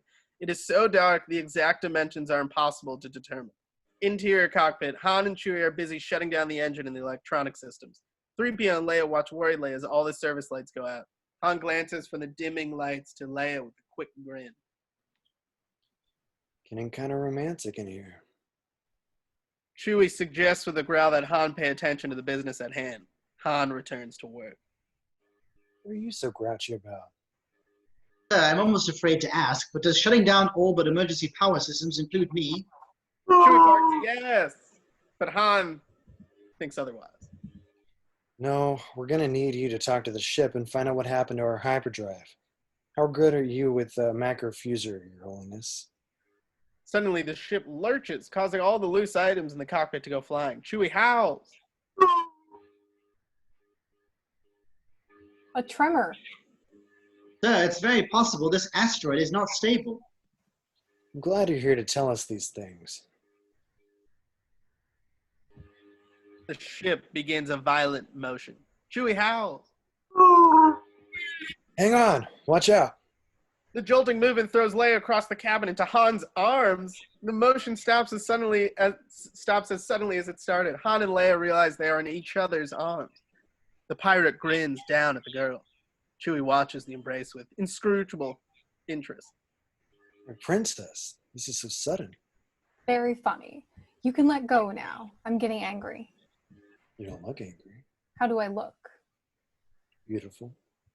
Leia flushes, averts her eyes. She's not exactly fighting to get free, but of course, Han blows it.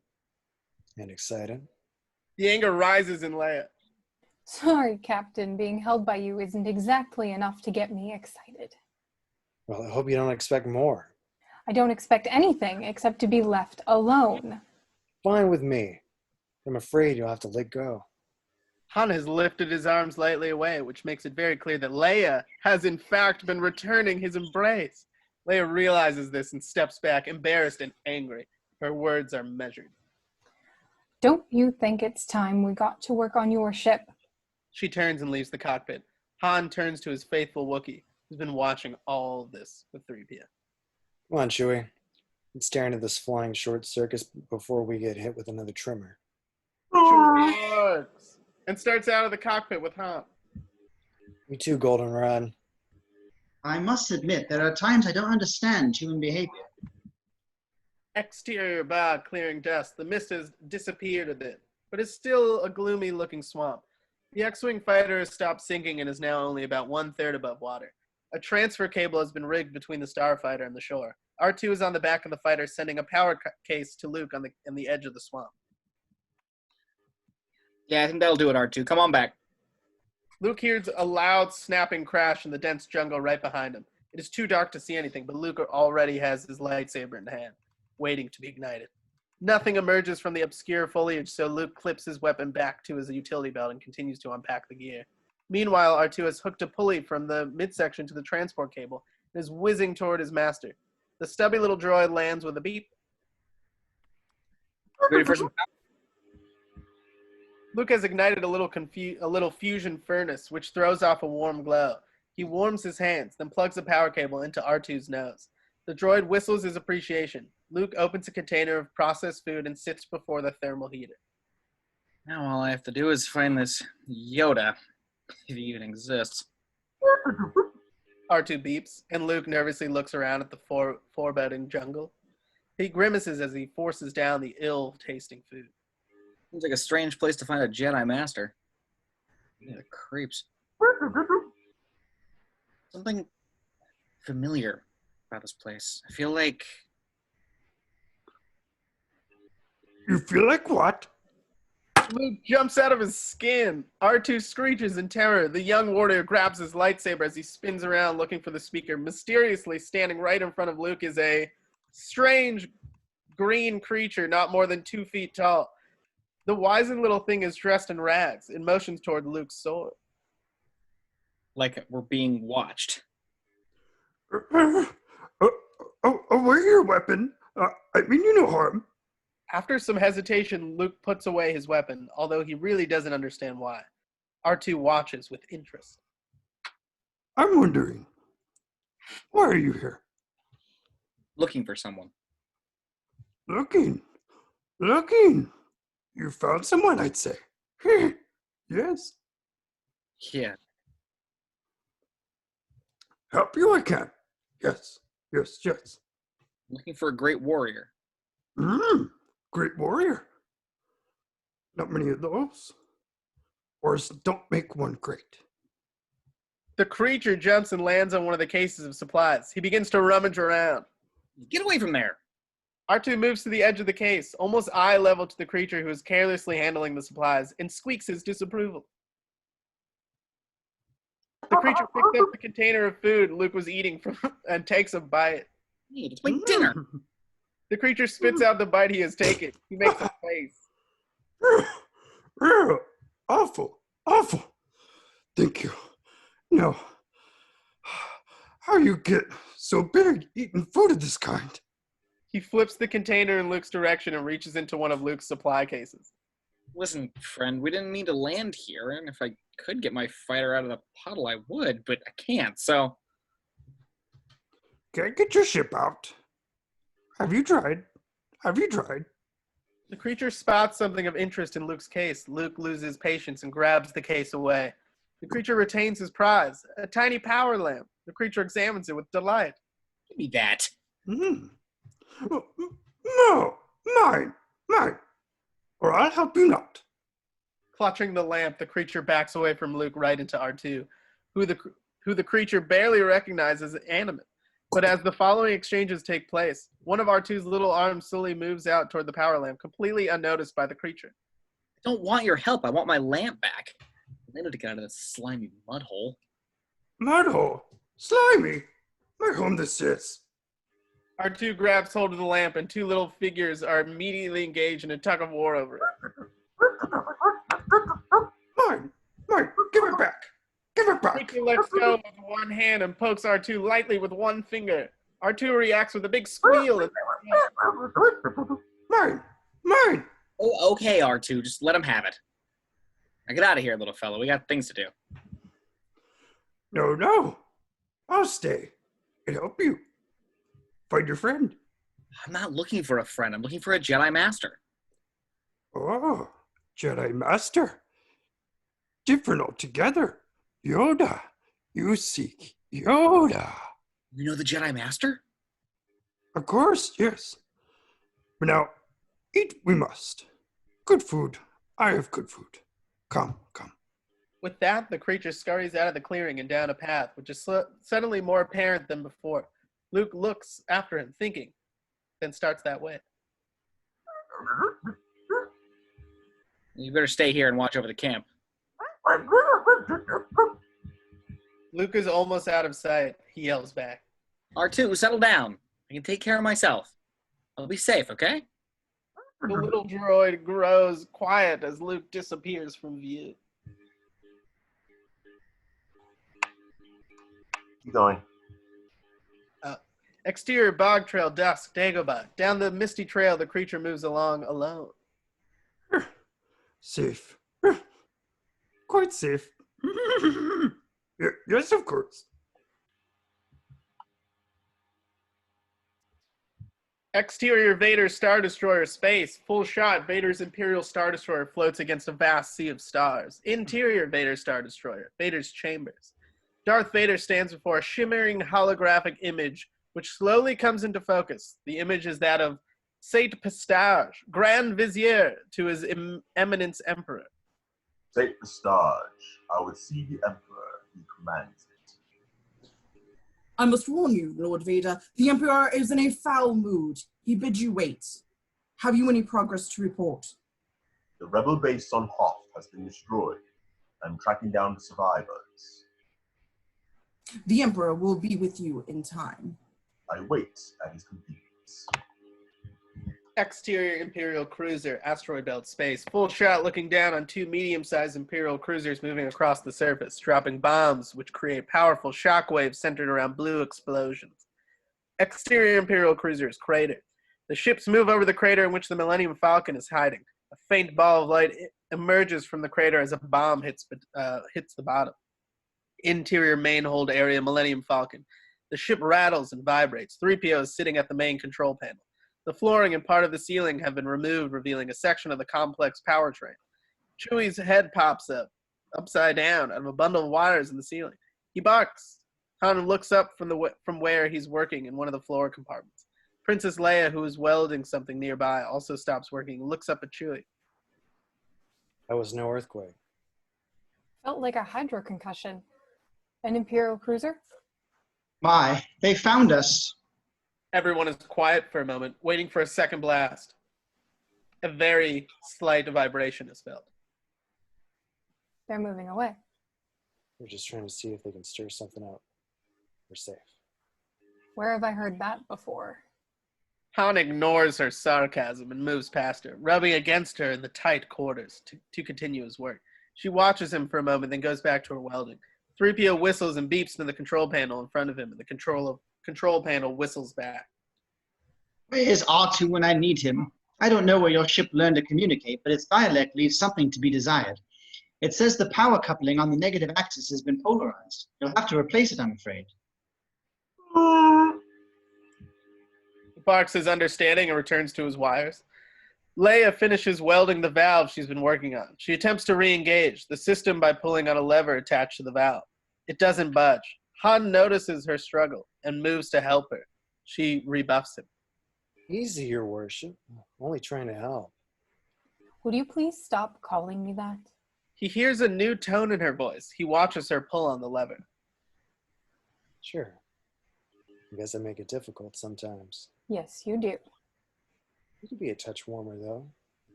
Admit it. Get your better judgment. You think I'm all right. She lets go of the lever and rubs her sore hand. Sometimes, maybe. Occasionally. When you're not acting like a complete scoundrel. Scoundrel? That's quite a compliment. With that, Han takes her hand, turns it over, and presses his lips into her palm. Stop that. Why? Leia's flushed and confused. My hands are dirty. Han kisses her hand again. Leia yanks it away and steps back. She can only move a few feet in the cramped space, but Han does not follow her. What are you afraid of? Afraid of? Certainly not you, Captain Solo. Or any other man in this galaxy. Han looks at her with a piercing look.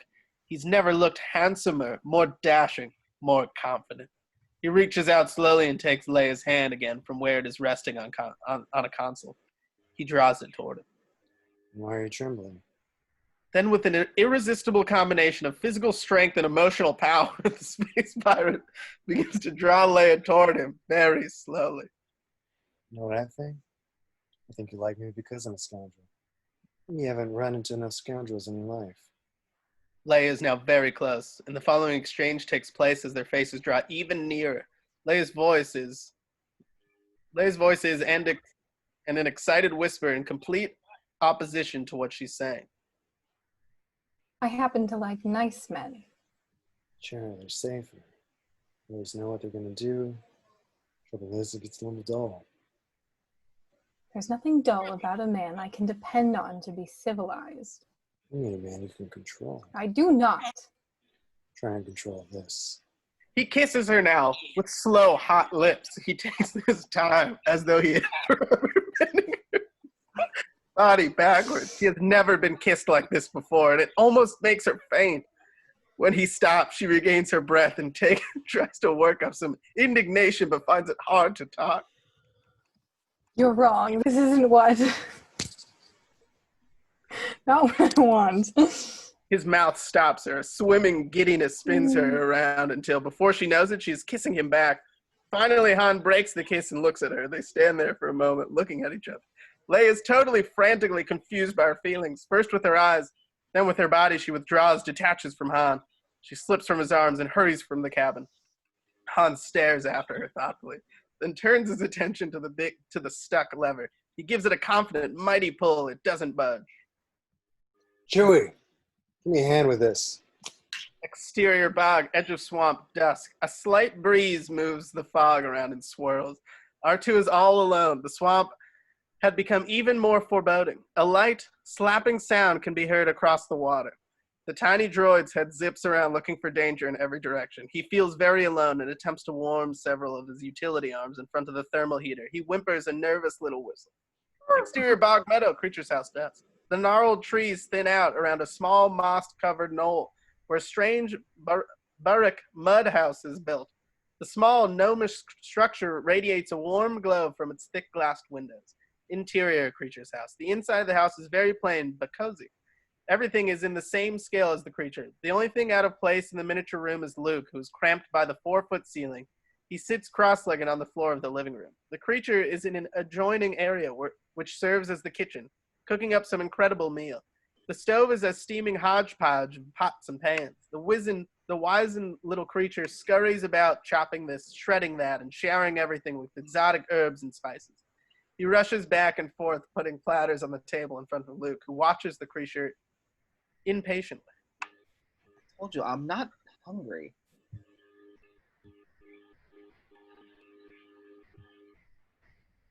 Yoda? Patience. It's time to eat. Look, it smells good. I'm sure it's delicious, but I don't know why we can't see Yoda now. It's the Jedi's time to eat, too. Will it take long to get there? I mean, how far away is he? Not far. Be patient. Soon you will see him. Why wish you become a Jedi? Because my father, I guess. Your father. Powerful Jedi was he. Powerful Jedi. How could you know my father? You don't even know who I am. Can't we get on with this already? The creature turns away from Luke and speaks to a third party. No good is this. This will not do. I cannot teach him. The boy has no patience. Luke's head spins in that direction. He is startled to see the shimmering image of Ben Kenobi. Ben! Ben is focused on the creature. They ignore Luke for the moment. The boy is bewildered, but over the next few exchanges, it dawns on him that the little creature is Yoda, the Jedi Master. He will learn patience. Much anger in him, like his father. We've discussed this before. I can be a Jedi. I'm ready. Yoda sits across the table from Luke. Ready are you? Oh no, you have ready. I've trained Jedi for 800 years. I own counsel. I'll keep on, always to be trained. Why not me? To become a Jedi takes the deepest commitment, the most serious mind. He can do it. This one I have watched a long time. All his life, as he looked away, to the horizon, to the sky, to the future. Never his mind on where he was, what he was doing, adventure, excitement. A Jedi craves not these things. Luke looks down. He knows it's true. I half followed my feelings. You are reckless. He'll learn. He's too old. Yes. Too old to start the training. Luke thinks he hears a tiny softening. But it hasn't been wasted time. I've learned so much already. Yoda turns his piercing gaze on Luke as though the Jedi Master's huge eyes could somehow determine how much the boy has learned. After a long moment, the little creature turns toward Ben, who meets his look evenly and seems almost to nod. Will he finish what he begins? We've come this far. He is our only hope. Yoda concedes with a resigned look, and Ben's image fades away. Yoda continues to stare at the spot for a long time. I will not fail you. I'm not afraid. You will be my young one. You will be. Exterior, Vader's Star Destroyer, space, full shot. Vader's Imperial Star Destroyer floats against a vast sea of stars. Interior, Vader's Star Destroyer. Vader's chamber. The Dark Lord, Darth Vader, is alone in his chamber. A strange sound is heard and light begins to play across Vader's black figure. He looks up and bows quickly. A 12-foot hologram of the Galactic Emperor materializes before Vader. The Emperor's face cannot be seen, for it is shrouded in dark robes with a monk's hood, reminiscent of the cloak worn by old Ben Kenobi. His voice is even deeper and more frightening than Vader's. You may rise, my servant. Vader rises, but he is afraid of his master and continually looks at his feet. What is thy bidding, my master? There is a grave disturbance in the Force. I have felt it. Our situation is most precarious. We have a new enemy who could bring about our destruction. Our destruction? Who? The son of Skywalker. You must bring him, or he will be our undoing. He is not a Jedi. He's just a boy. Obi-Wan could not have taught him so much that. You are weak. I have seen it. The Force is strong with him. He must be destroyed. But if he could be turned, he could be a powerful ally. Yes. Yes, that would be a great asset. He will join us or die, my master. Vader kneels. The Supreme Emperor passes a hand over the crouched Lord of the Sith and fades away. Exterior Millennium Falcon asteroid cave. The pirate starship rests in a dark, dripping asteroid cave. It is so dark the exact dimensions are impossible to determine. Interior cockpit. The cockpit is quiet and lit only by the indicator lights on the control panel. Princess Leia is sitting alone in the pilot seat. She runs her hand across the control panel as she thinks of Han and the confusion he's created within her. Something catches her eye outside the cockpit window. The reflection of the dash lights, it's hard to make out what it is. She moves close to the glass and peers into the gloom. Suddenly, there are two large yellow eyes staring back at her. Leia is startled and jumps back into her seat, her heart pounding. There is a scurry of feet and a loud screech. The eyes are gone. The young princess catches her breath, jumps out of her chair, and races from the cockpit. Interior main hold area, the lights go bright for a second, then go out again. 3PO turns to Chewbacca, who is looking over his shoulder at the control panel. Han finishes with some wires. Everything checks out here. If I might say so, I believe that should do it. The Wookiee barks and turns as Leia rushes into the cabin. Han drops the final floor panel into place. There's something out there. Where? Outside in the cave. There's a sharp banging on the hull. Chewie looks up and barks. It sounds like it's trying to get in. I'm going to see what it is. Are you crazy? Look, we just got this bucket going again. I'm not about to let some varmint tear it apart. He grabs a breath mask off a rack, and the Wookiee does likewise. Leia follows. If there's more than one, you're going to need help. 3PO looks around and sees that he's been deserted. But that leaves me here all alone. Exterior Millennium Falcon asteroid cave. It is very dark and dank inside the huge asteroid cave, too dark to see what is tearing apart the ship. Chewie barks through his face mask and points over the jetting cockpit. A 5-foot shape can be seen moving across the top of the Falcon. The leathery creature lets out a screech as Han blasts it with a laser bolt. The black shape stumbles, then tumbles off the spaceship and lands at the feet of the princess. She leans over and studies the thing. Looks like some kind of Mynock. There'll be more of them. They always travel in groups. There's nothing they like better than to attach themselves to ships. Just what we need right now. Leia stamps her foot on the floor of the cave.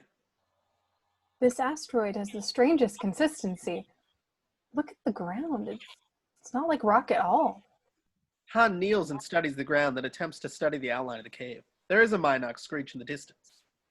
There's an awful lot of moisture in here. Han unholsters his blaster and fires at the far side of the huge cave. Moments later, the cavern begins to shake and the ground begins to buckle. I was afraid of that. Chewie barks and starts for the ship. Leia and Han follow quickly. Interior Millennium Falcon entry, hold area. As soon as Han and Leia are on board, Chewie closes the main hatch. The ship continues to shake and heave. Chewie, fire her up. We're getting out of here. 3PO and the Wookiee head for the cockpit as Han rushes to the control panel in the hold area and checks the scopes. Leia follows. It's just another tremor. The Empire is still out there. I don't think it's safe to... Han rushes past her and heads for the cockpit. There's no time to discuss this in a committee. And with that, he's gone. The main engines of the Falcon begin to whine. She races after him, bouncing around in this shaking ship. I am not a committee. Interior cockpit Millennium Falcon. Han is already in the pilot seat, pulling back on the throttle. The earthquake begins to stop. Leia enters. Those Star Destroyers will spot us long before you can get into light speed. You can't make that jump in this asteroid field. Strap yourself in, sweetheart. We're taking off. But the tremors have stopped. The ship begins to move forward. The sides of the cave move away. Chewie barks as he notices something out of the window and ahead. Interior cockpit Millennium Falcon cave point of view. Interior Millennium Falcon cockpit point of view. Out the window of a row of jagged white stalagmites and stalactite surrounding the entrance. The entrance of the cave is growing smaller. Interior cockpit Millennium Falcon cave. Han pulls hard on the throttle as the ship surges forward. Let's see it, Chewie. Hang on. The entrance is collapsing. We're doomed. Goodbye, Mistress Leia. Goodbye, Captain. Not collapsing, honey. It's closing. This is no cave. What? Oh my, no. Leia's mouth drops open as the rocks of the cave entrance are revealed to be a giant teeth quickly closing around the tiny ship. Chewie howls. Thank Chewie. Millennium Falcon interior monster mouth. Full shot inside monster's mouth as the Millennium Falcon rolls on its side and barely makes it in between two of the monster's teeth before the huge jaw slams closed. Exterior cave entrance asteroid crater. Full shot. The monstrous slug-type creature moves its head out of the cave as the Millennium Falcon flies out of its mouth into relative safety. The monster tilts its head as it watches the starship fly away. Exterior Millennium Falcon, giant asteroid. Full shot. The Falcon races out of the asteroid crater into the deadly rain of the asteroid storm from monster's point of view. Exterior Yoda's bog. Montage. Dagobah. Yoda is sitting on the branch high in one of the bog's weird trees. His legs straddle the branch and clasped in his webbed feet is Luke's laser sword.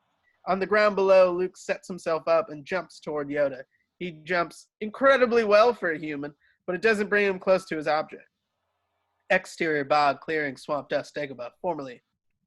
Luke runs through the dense jungle on the last leg of what must have been quite a marathon. Yoda rides in a pouch on Luke's back. The young apprentice is sweaty and exhausted. He stumbles into the clearing where R2 has been patiently waiting. As Luke is about to collapse, Yoda throws a small metal bar in front of him. Luke ignites his laser sword and swings at it. He missed, and the bar falls to the ground. Luke does too. I'm too tired. It would be in 7 pieces. Were you a Jedi? I thought it was in good shape. Yes, but by what standard? Ask I.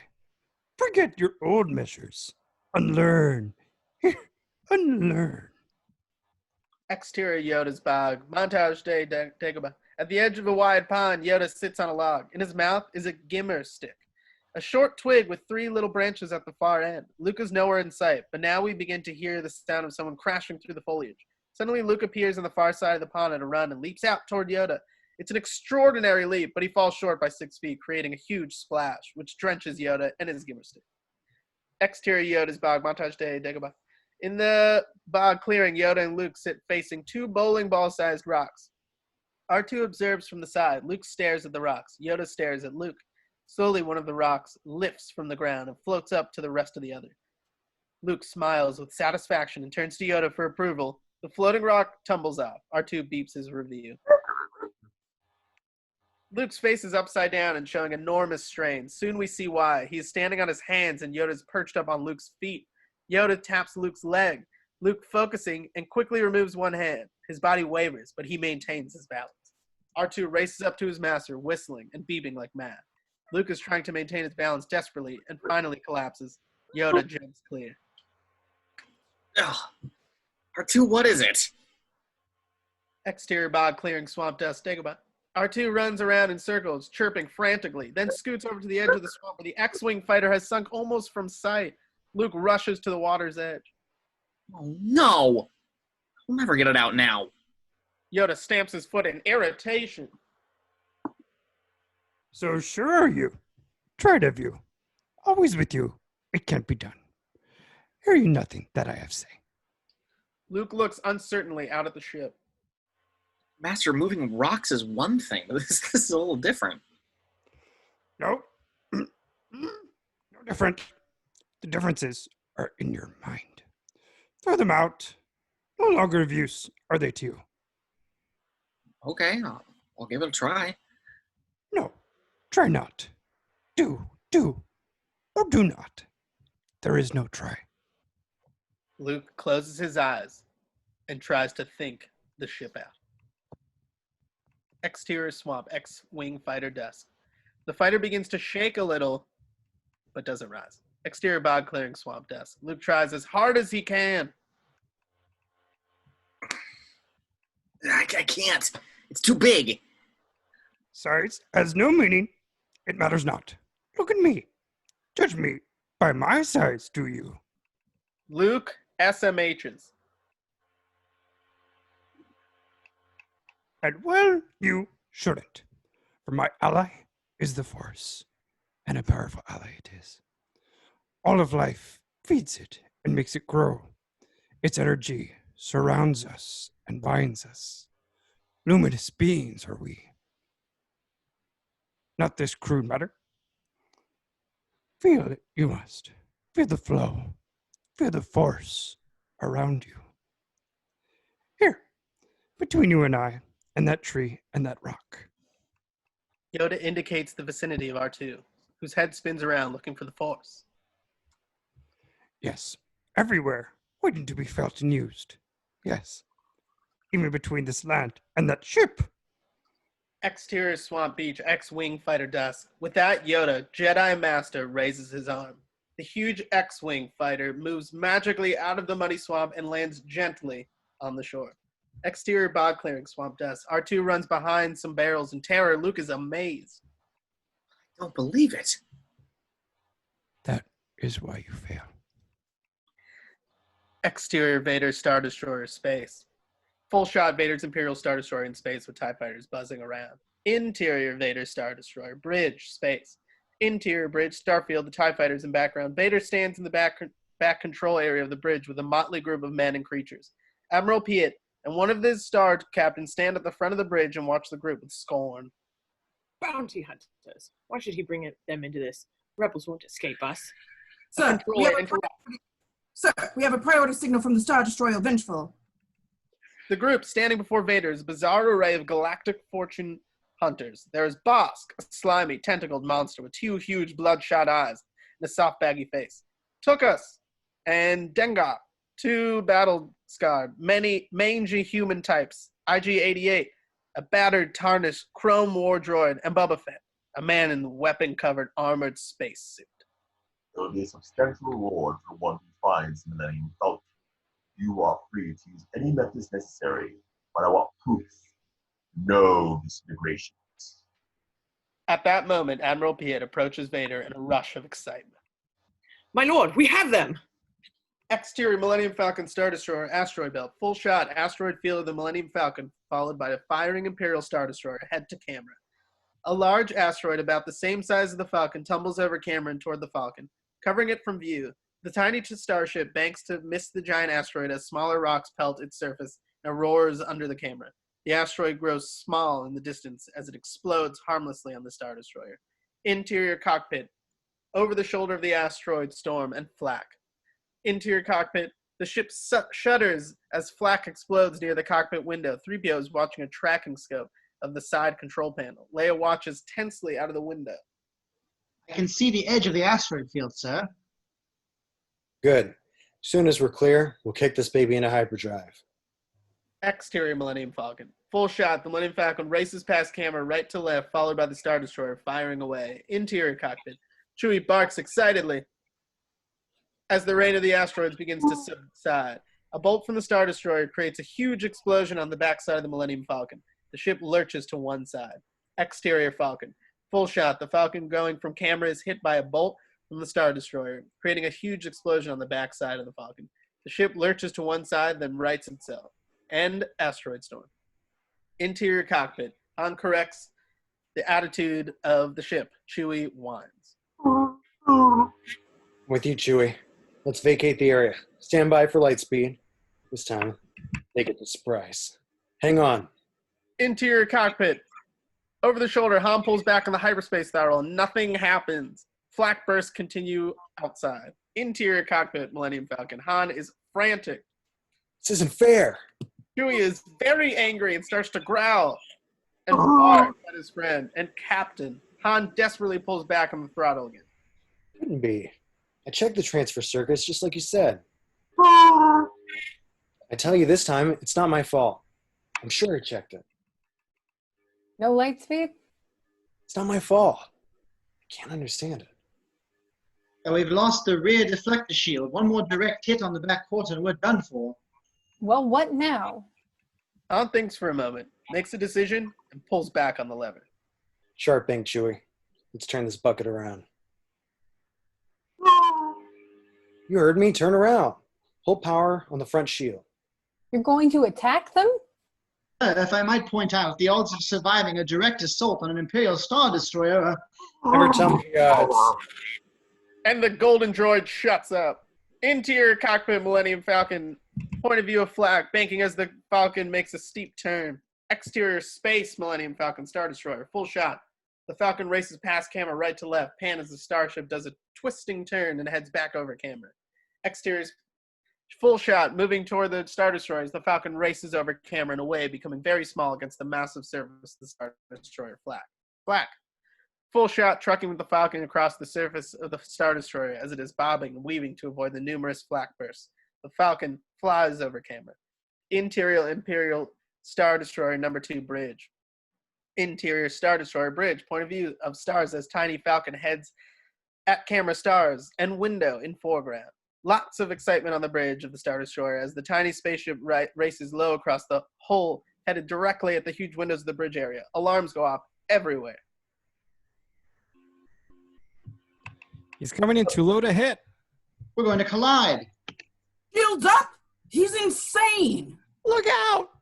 Interior Imperial Star Destroyer number 2 bridge. Another angle. Interior bridge window with the Falcon racing at the window as the officers duck. At the last minute, the Falcon veers off and out of the sight. Stars, all is quiet.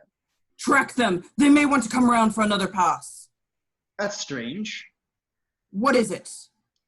The ship doesn't appear in any of our scopes. It couldn't have disappeared. Could a ship that small of a cloaking device? No, sir.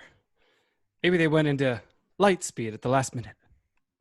Then why did they attack? They could have gone into hyperspace when they cleared the asteroid field. Well, there's no trace of them, sir, no matter how they did it. The only logical explanation is they went into light speed. Sir, Lord Vader demands an update on the pursuit. What should he be told? The captain looks at his aide with a resigned expression. I am responsible for this. Get the shuttle ready. When we rendezvous with Lord Vader, I will apologize to him myself. Turn around and scan the area one more time. Exterior swamp bog dusk. Luke lies motionless in the mud with R2 leaning over him. Two glowing balls about the size of baseballs hover above them like mosquitoes, and occasionally the angry R2 swats at them. They move just out of the stubby droid's reach. R2 whistles to his master several times but gets no response. R2 turns around. Yoda is sitting quietly nearby, chewing on the gimmer stick, and begins to furiously beep and scold the little Jedi Master. R2 turns back to Luke. A small metal electrode projects out of R2 and rests on Luke's chest. There's a concerned whistle from the droid, a short electronic yap, and Luke jumps awake with a start. The young Jedi shakes his head clear and rubs his shoulder. He is very angry. His glare moves between Yoda and two glowing balls. Concentration. Concentration. Yeah, I thought those seekers were set for stun. That they are. Well, it's stronger than I'm used to. That would matter not with the force flowing through you. Higher you jump, faster you move. Open yourself to the force you must. R2 scoots away as the fed-up Luke grabs his laser sword from the mud, ignites it, and jumps up. I'm open to it now. I feel it. Little flying blasters. As he moves towards the hovering balls with a poised saber and furious and ferocious look, they draw away, retreating to the area around Yoda's head.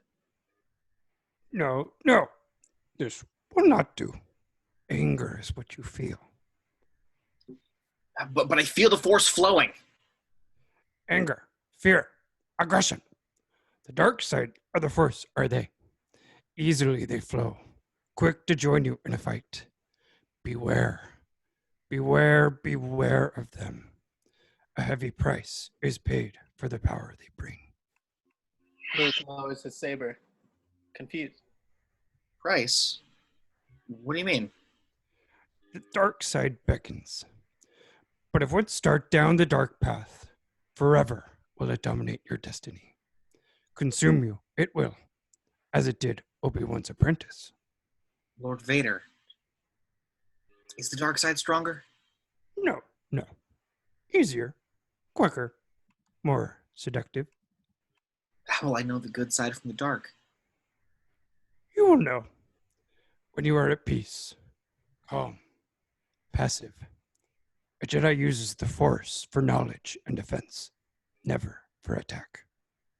Tell me why. No. Nothing more will I tell you now. Clear your mind of questions. Quiet now. Be at peace. Luke stops protesting, relaxes his body. Yes. Calm. Luke closes his eyes, tries to clear his thoughts. Passive. Let yourself go. After a long moment, Yoda makes the tiniest little gesture, and the two glowing balls near his head race toward Luke, firing stun bolts. Luke immediately springs to life, but in a lovely, graceful way. He moves incredibly fast, deflecting bolts thrown at him from all directions, jumping incredibly high. The Seeker attack stops as suddenly as it started, and the two balls retreat to either side of Yoda's head. R2 lets out a sigh and shakes his head. Luke grins proudly at Yoda, who continues to chew away. Much progress do you make, young one? Stronger do you grow? Luke is bursting with his achievement as two more glowing Seekers float into view from behind Yoda's back, making a poised line of 4 above Yoda. Luke's grin melts away. Exterior Vader's Star Destroyer space. Full shot fleet around Vader's Star Destroyer with second Star Destroyer in the foreground. Interior. The dead body of Captain Needa lies at the feet of Darth Vader. 2 stormtroopers pick it up and carry it quickly away as Admiral Piett and 2 of his captains hurry up to the Dark Lord. Lord Vader, our ships have completed their scan of the area and found nothing. The Millennium Falcon definitely went into light speed. It's probably on the other side of the galaxy by now.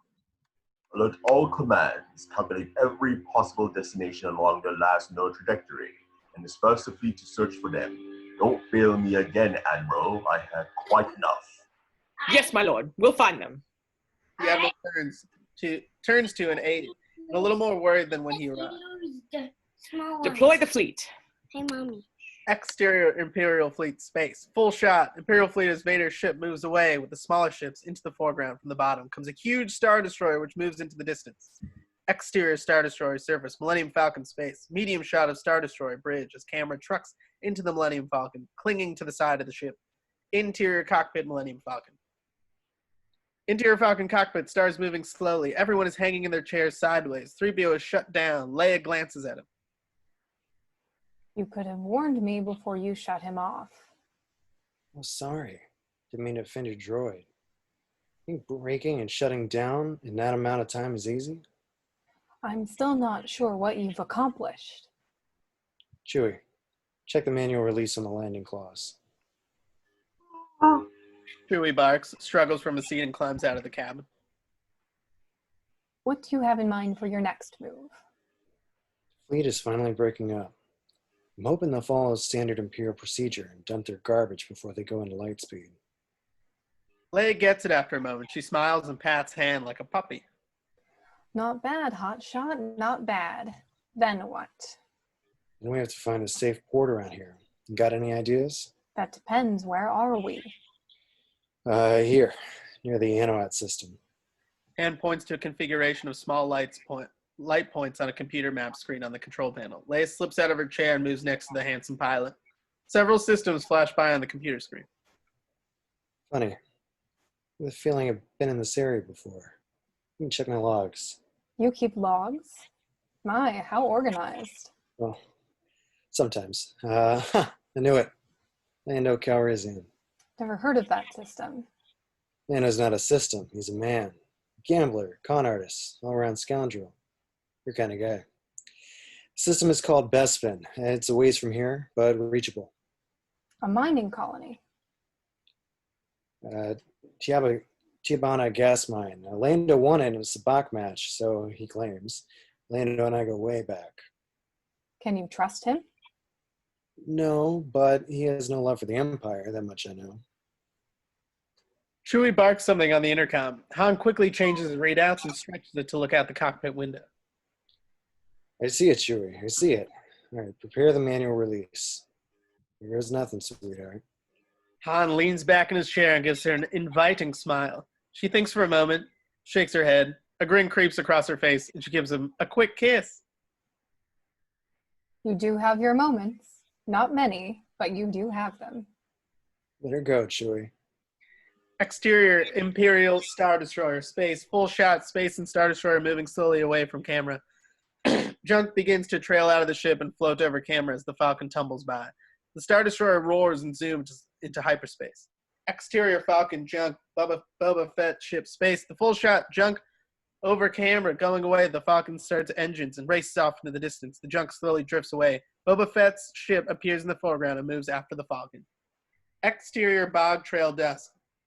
Luke runs through the bog, jumping incredibly high over roots, doing amazing double flips across mud holes, racing in and out of the heavy ground fog. Yoda again rides on Luke's neck. Yoda tosses a silver bar high above Luke, but behind him. The young warrior instantly turns and cuts the bar into 4 pieces. Yoda is pleased, but Luke is suddenly distracted, wary.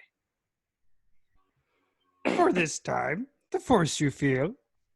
Yeah. I also feel danger. Death. Something's not right. Luke turns to see a huge, tangled, dead black tree. Its base is surrounded by a few feet of water. Giant, twisted roots form a dark and sinister cave near one side. Luke lets Yoda down to the ground. He stares at the tree, breathing hard. You brought me here purposely. Yoda sits on a large root, pulls out his chew stick. I feel cold. This tree is strewn with the dark side of the force. A servant of evil, it is. Into it you must go. What's in there? Only what you take with you. Luke looks warily between the tree and Yoda. He ignites his lightsaber and steps into the water. Your weapon. You won't need it. Luke gives the tree a long look, then shakes his head. No. Yoda shrugs. Luke wades across the water and steps into the darkness of the cave. Interior tree cave, Dagobah. Luke moves into almost total darkness. It's wet and slimy. The young Jedi can barely make out the edge of the passage. Suddenly, he is enveloped by a thick spider web-like membrane. He thrashes to clear himself and cuts through it with his laser sword. Then he is free of it. He holds the saber out before him.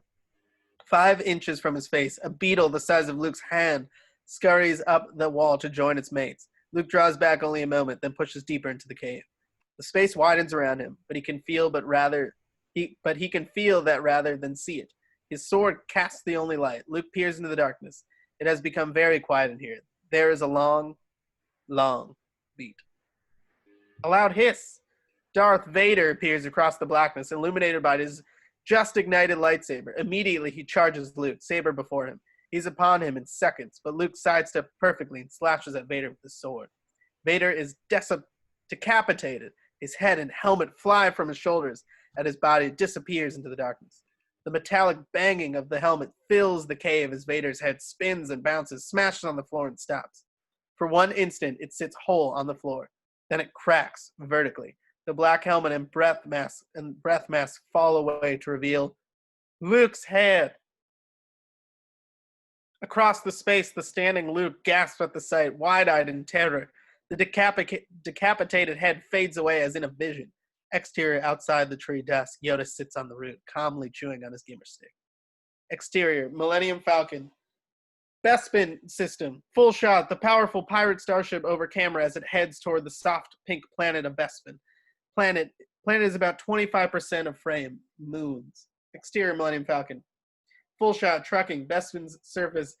It is dawn on the gaseous planet, huge billowing clouds from a canyon as the ship banks around them and past camera. Exterior, Millennium Falcon, twin cars, clouds. Trucking, full shot of Falcon moving right to left in distance as twin pod cloud cars races over camera and toward the Falcon. Full shot, trucking with the Falcon coming to camera as the cloud car banks in from the right and pulls alongside on the left. Falcon slowly gains on camera and goes overhead. Interior cockpit, Millennium Falcon. Interior side view from Falcon cockpit of clouds and cloud car outside. Clouds move left to right. Wookiee in foreground, flak rocks, ships. Chewie barks his concern. No, I don't have a landing permit. My registration is... Interior cockpit, Millennium Falcon. Flak bursts outside the cockpit window and rattles the ship's interior. Leia looks worried. Standing by. Any aggressive move will bring your destruction. Rather touchy, aren't they? I thought you knew this person. Well, it's been a while. It was a long time ago. I'm sure he's forgotten all about it. And so should you. Permission granted to land on platform 327. Any deviation of flight pattern will bring about your... He snaps off intercom. He is angry. The giant Wookiee turns to Han and grunts. Han turns to the worried princess and her droid. Well, help us. We go way back. Really. Don't worry. Leia does not look convinced. Who's worried? Exterior Falcon, cloud car, cloud city. Full shot, camera moves through clouds to reveal the city in a long shot. We see the ball at the bottom of its bobs, in and out of the cloud surface. The cloud car and the Falcon pass over camera and head for the city. Full shot, ships come to camera pan as they pass on left to a closer view of the city as ships grow small. Exterior landing platform, Millennium Falcon, high angle with cloud car near camera, and Falcon dives into the distance, landing on one of the tiny city platforms, several ships in the background. Interior corridor, cloud city. Lando Calrissian, a suave, dashing black man in his 30s, leads a group of aides and bodyguards toward the landing platform. The group, like the other citizens of the city, is a motley collection of aliens, blacks, humanoids, whites, and Orientals. Lando has a grim expression on his face, and he exits onto the landing platform. Exterior landing platform, door of Millennium Falcon, Cloud City. Han and Leia stand at the open door, armed. Behind them stands Chewie, also armed. They survey the scene warily. A dawn wind whips whips at Lando and his troops as they march across the narrow bridge leading to the landing platform. I don't like this. You'll be all right. Trust me. Keep your eyes open. Wait here. Han walks down the ramp, followed by Chewie. Lando has a pleased, proprietary look on his face as he gazes at the ship, which fades to a neutral look as he stops 10 feet from Han. The two men eye each other carefully. Lando just shakes his head. Why, you slimy, double-crossing, no-good swindler. I'm glad to see you! No hard feelings. Are you kidding? I always said you were a gentleman. Oh, bet. The two old friends embrace, laughing and chuckling. How you doing, Chewbacca? Still wasting time with this clown, eh? Right. Leia starts down the ramp, followed by 3PO. Lando glances up at her and does a slow take. Hello. What have we have here? Welcome, I'm Lando Calrissian, administrator of this facility, and who might you be? You may call me Leia. Lando bows before Leia and kisses her hand. I am C-3PO, human-cyborg relations, actual. Before 3PO can finish his introduction, Han has put his arm around Lando and steered away from Leia, back toward the city. She's traveling with me, Lando, and I don't intend to gamble her away, so you might as well forget she exists. Lando glances longingly over his shoulder at Leia, who is followed behind the two old friends. That won't be easy, my friend. What brings you here anyway? Repairs. What have you done to my ship? Han smiles, explains over his shoulder to Leia. Now, Lando used to own the Falcon. You sometimes forget that he lost her fair and square. Lando concedes this with a little gesture, speaks to Leia. That ship saved my life a few times. It's the fastest hunk of machinery in the galaxy. What's wrong with her? Hyperdrive. I'll let my people get to work on it right away. Hate the thought of the Millennium Falcon without her heart. Interior corridor, Cloud City. The group has crossed the narrow bridge and entered the city. They walk down the lovely Art Deco passageway, rounding several corners and passing many small plazas as they go. 3PO legs a bit behind. How's your mining operation going? Not as well as I like. We're a small outpost and not very self-sufficient. Had supply problems of every kind, and what's so funny? Nothing. I never would have guessed that underneath that wild schemer I knew was a responsible leader and businessman. But you very well. Lando's reflective. He looks at Han a moment. Seeing you sure brings back a few things. Yeah, I'm responsible these days. It's the price of success. And you know what, Han? You were right all along. It's overrated. Han and Lando laugh together. As the lagging 3PO passes the doorway, he hears the muffled beeping and whistling of an R2 unit. Interior side corridor, Cloud City. 3PO enters the offshoot corridor.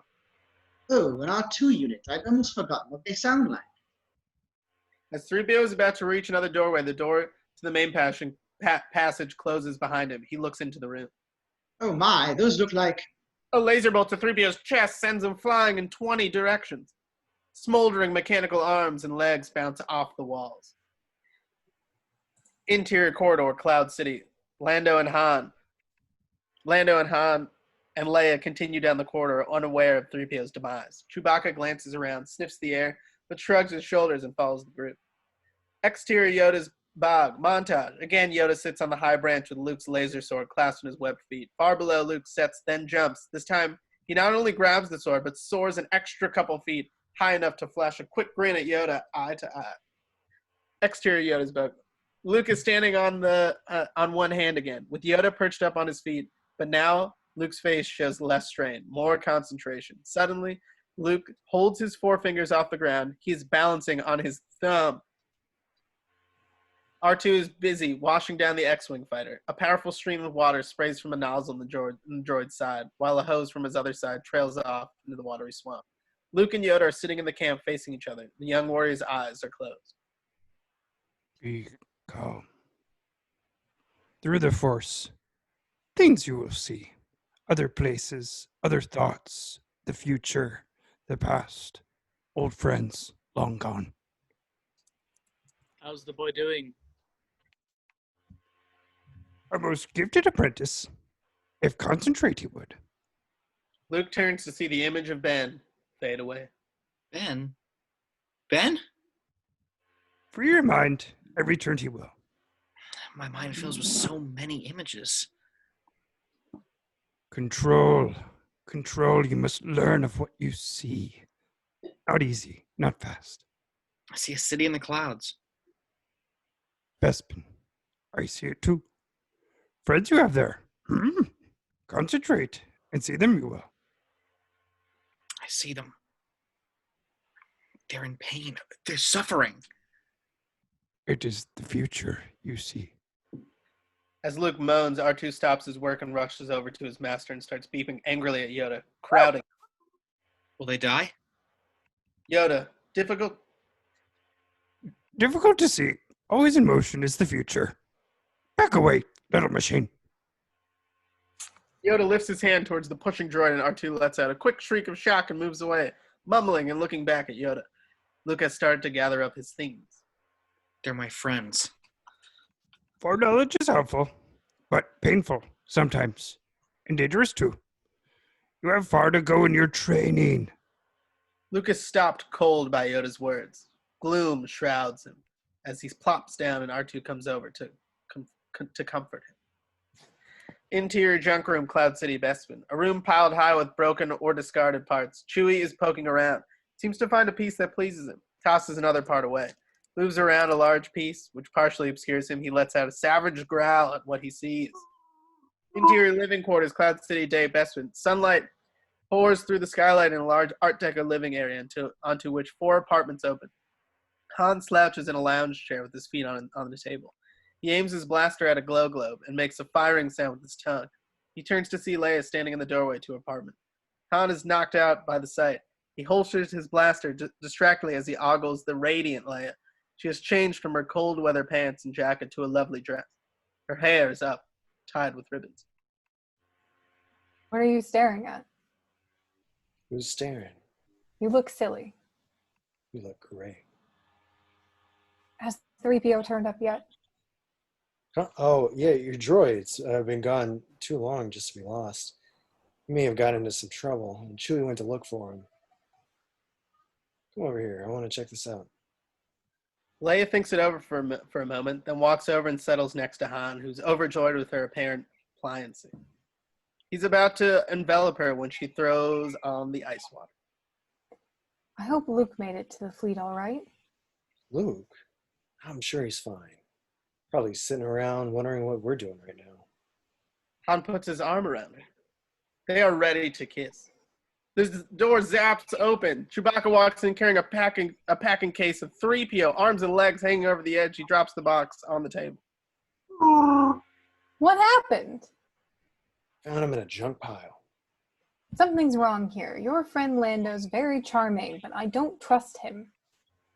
Well, I do trust him. Lando's an old friend. Must have been an accident. Chewie, do you think you can repair him? The giant Wookiee has been studying the array of robot parts. He looks at the princess. Why don't we just turn him over to Lando to fix? No thanks. Look, sweetheart, I'm not going to have you accusing my friend of...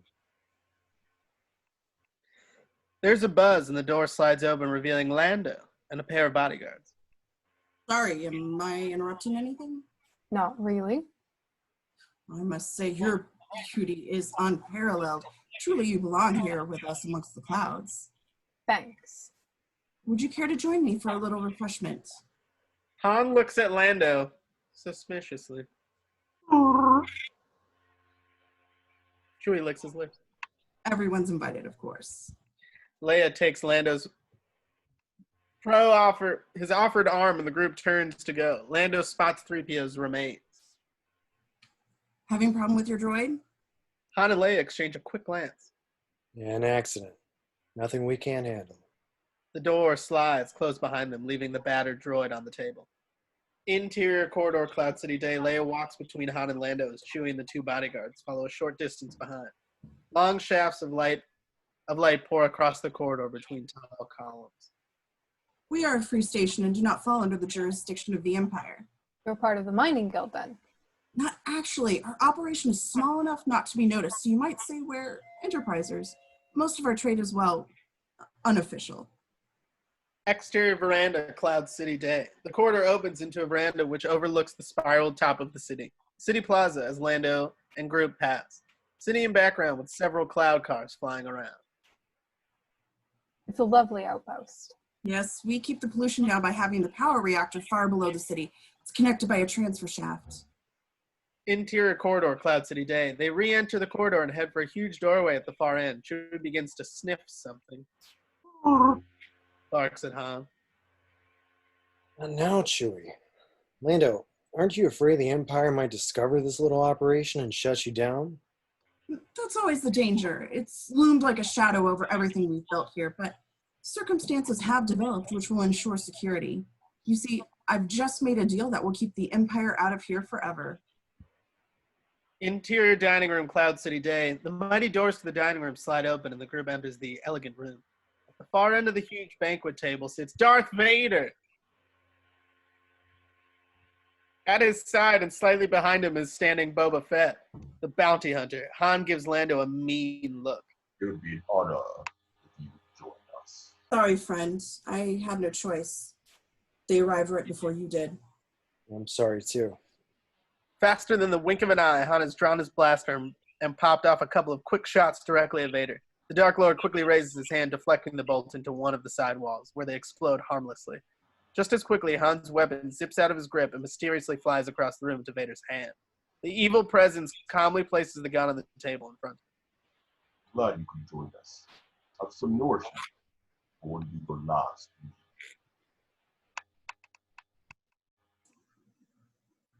Exterior Yoda's bog montage, Dagobah. In the bog clearing, Yoda watches as Luke stares at two equipment cases from the supplies of his fighter. R2 watches from nearby. Now the two cases lift into the air and exchange places. Luke smiles to himself, feeling strong and playful. Now he lifts the two equipment cases again, plus a bewildered, beeping R2 who's roughly the same size. Exterior Yoda's house montage, Dagobah. Luke is squatting before Yoda's little stove, working over a chaos of steaming pots, chopping, stirring, and sprinkling in a manner strongly reminiscent of Yoda, who, by the way, is not around.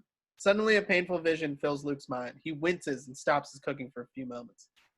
It passes away. Luke shakes it off and goes back to his cooking. After a few long beats behind Luke's back and unseen by him, 3 of Yoda's glowing ball seekers floated quietly into view. They pause, then race toward Luke's firing stun bolts. The young Jedi instantly twists to face them, deflecting all the bolts with the pot lid in his left hand and the spoon in his right. Exterior Yoda's dust Dagobah. It is almost dark. In the woods, a tiny light moves towards us. Finally, we see it as R2. He stops within sight of Yoda's house. A warm light pours out of the house, illuminating Luke, who's asleep on the ground. A blanket lies half off Luke. R2 carefully pulls it up to fully cover Luke. As R2 moves away, Luke begins reacting to a nightmare. He moans, opens his eyes wide, and sits up. Yoda comes to the doorway and looks out. Can't keep the vision out of my head. My friends, they're in trouble. I can feel it. Suddenly, the shimmering image of Ben Kenobi appears before Luke. Luke, you must not go. But Han and Leia will surely die. You don't know that.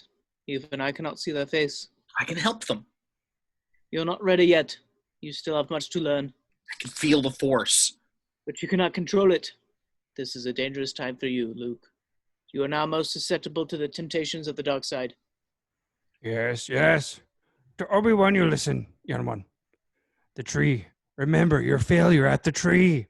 I've learned so much since then. And I'll return to finish. I promise that, Master. Will you? You underestimate the Emperor. It is you he wants.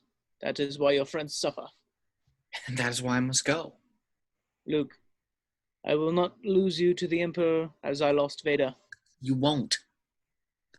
Only a fully trained Jedi Knight with the Force as his ally will conquer Vader and his Emperor.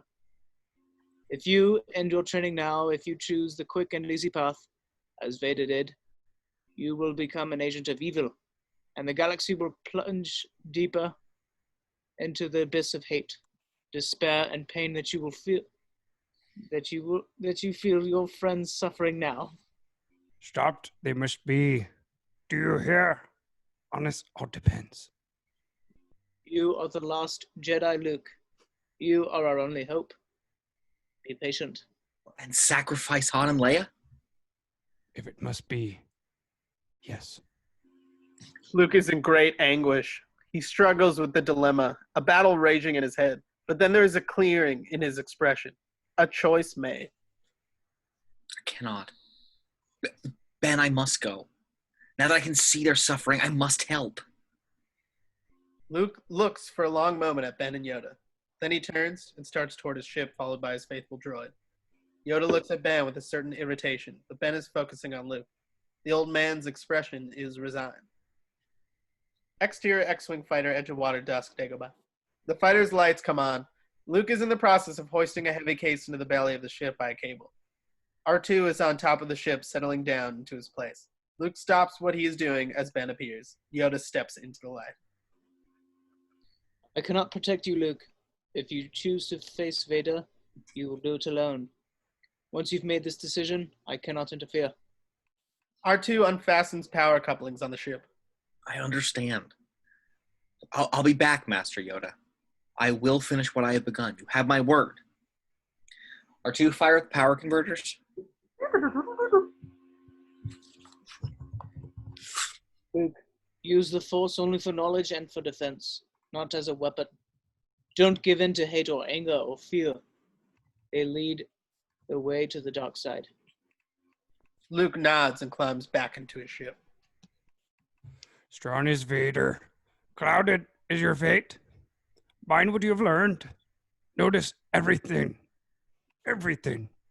It can save you. I will, Master. I will. R2 closes the cockpit. Ben and Yoda stand watching as the roar of the engines and the wind engulfs them.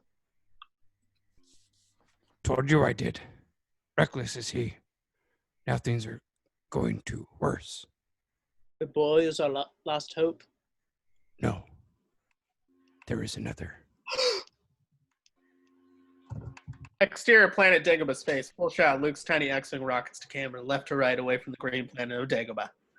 Exterior Luke's X-Wing space. Full shot X-Wing over camera into space. Interior large cell Cloud City Bespin. Chewie huffing and puffing paces the cell in anger.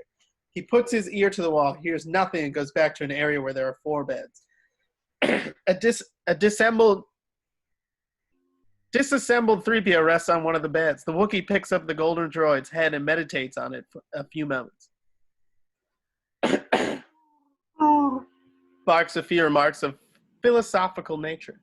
Chewie sticks the robot's head on its torso and starts adjusting wires and circuits. Suddenly, the lights in 3PO's eyes spark to life as Chewie touches 2 connectors together. 3PO immediately begins to speak, but his voice is slow, and so low as to be unintelligible. Imperial Stormtroop. Chewie looks at 3PO in bewilderment, then scratches his furry head, gets an idea, and adjusts some connections. 3PO immediately begins speaking normally. Stormtroopers, help! Oh, my head, where am I? Chewie barks with glee at the robot's return to life. Chewbacca, watch out, there are Imperial Stormtroopers hidden in... Oh no, I've been shot. Interior prison area, Cloud City. The door to another cell slides open and the muffled yells of Han Solo become sharp, piercing screams of agony and pain. Darth Vader exits the cell and is approached by Lando's aide, and Boba Fett. Bounty Hunter, if you are waiting for your reward, you'll wait until I have Skywalker. I'm in no hurry, Lord Vader. My concern is that Captain Solo not be damaged. The reward from Jabba the Hutt pays double if he's alive. His pain is considerable, Bounty Hunter, but he will not be harmed. What about Leia and the Wookiee? You'll find them well enough, but they must never again leave this city. That was never mentioned. Neither was this bounty hunter taking Han. I hope you haven't forgotten our bargain. I forget nothing, Calrissian. Perhaps you think you're being treated unfairly. No. Good. It'd be most unfortunate if I could leave a permanent garrison here. Vader turns and sweeps into the elevator with Boba Fett. Lando turns to his aide, and walks swiftly down another corridor. This deal's getting worse all the time. Maybe you should have argued with him. Lando gives his aide a look that speaks volumes, then walks a few steps in silence, thinking. I've got a bad feeling about this. Interior large cell. Chewie now has a little more of 3PO back together. One arm is connected, but his legs have yet to be attached. There's one small problem, however. It appears that the Wookiee has managed to put the droid's head on backwards. Well, something's not right because now I can't see. There, now that's better. Wait, oh my, what have you done? I'm backwards, you flea-bitten furball. Only an overgrown mophead like you would be stupid enough to put my head... 3PO is cut off in mid-sentence as Chewie deactivates a circuit and the droid shuts down. The Wookiee smells something and sits up. The door to the chamber slides open and a ragged Han Solo is helped into the room by two stormtroopers. The huge Wookiee gives him a hug as the stormtroopers leave. Han is very pale, with dark circles under his eyes. Sparks is concerned. No, I'm all right. I'm all right. Chewie barks again as the door slides open, revealing Leia. She looks a little worse for war also. The troopers shove her into the cell, and the door slides closed. Chewie helps her up and over to Han. The two lovers embrace. Kiss. I was worried about you. I'm worried about all of us. I can't figure out what they're up to. Me either. You had me howling on the scan grid, but you never asked me any questions. The cell door slides open. Lando and two Bespin troops enter. Get out of here, Lando. Shut up a minute and listen. I'm doing what I can to make this easier for you. This ought to be good. Now, Vader agreed to turn Leia and Chewie over to me. They'll have to stay here, but at least they'll be safe. What about Han? I didn't know you had a price on your head. Vader's giving you to the bounty hunter. You didn't know much about much if you think Vader won't want us dead before this is over. He doesn't want you at all. He's after someone named Skywalker. Luke, I don't get it. His mind is racing. Lord Vader has set up a trap for him. We're the bait. All this just to get the kid? What's so important about him? Don't ask me, but he's on his way. Luke's coming here? Lando nods. Han's rage peaks. You fixed this all pretty good, friend. Han hauls off and punches Lando. The two friends are instantly engaged in a frantic close-quarters fight. The guards hit Han with their rifle butts, and he flies across the room.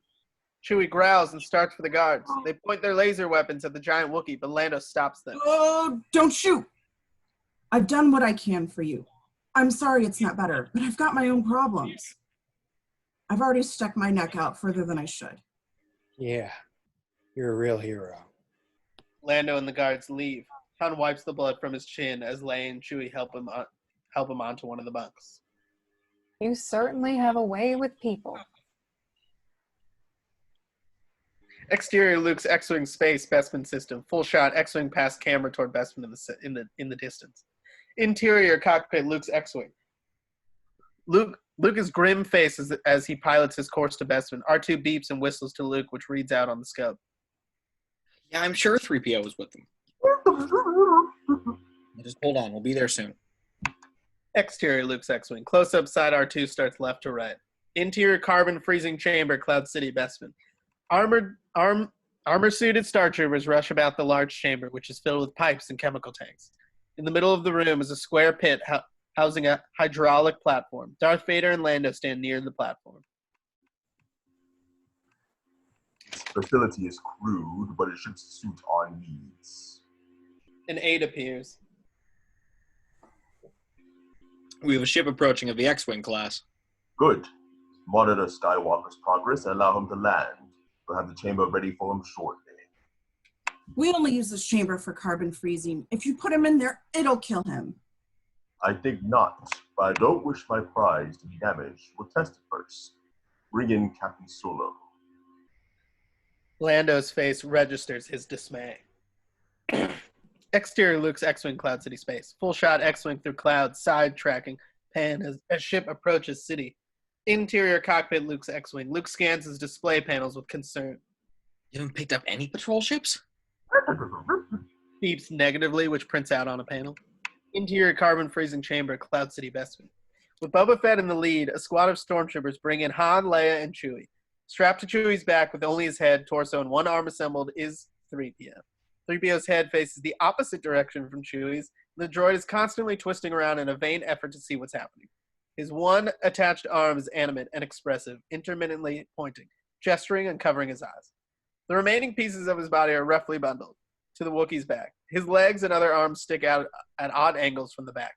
Vader turns to Boba Fett. I'll make your goods easier for you to transport. Put Captain Solo in the zero-cold chamber.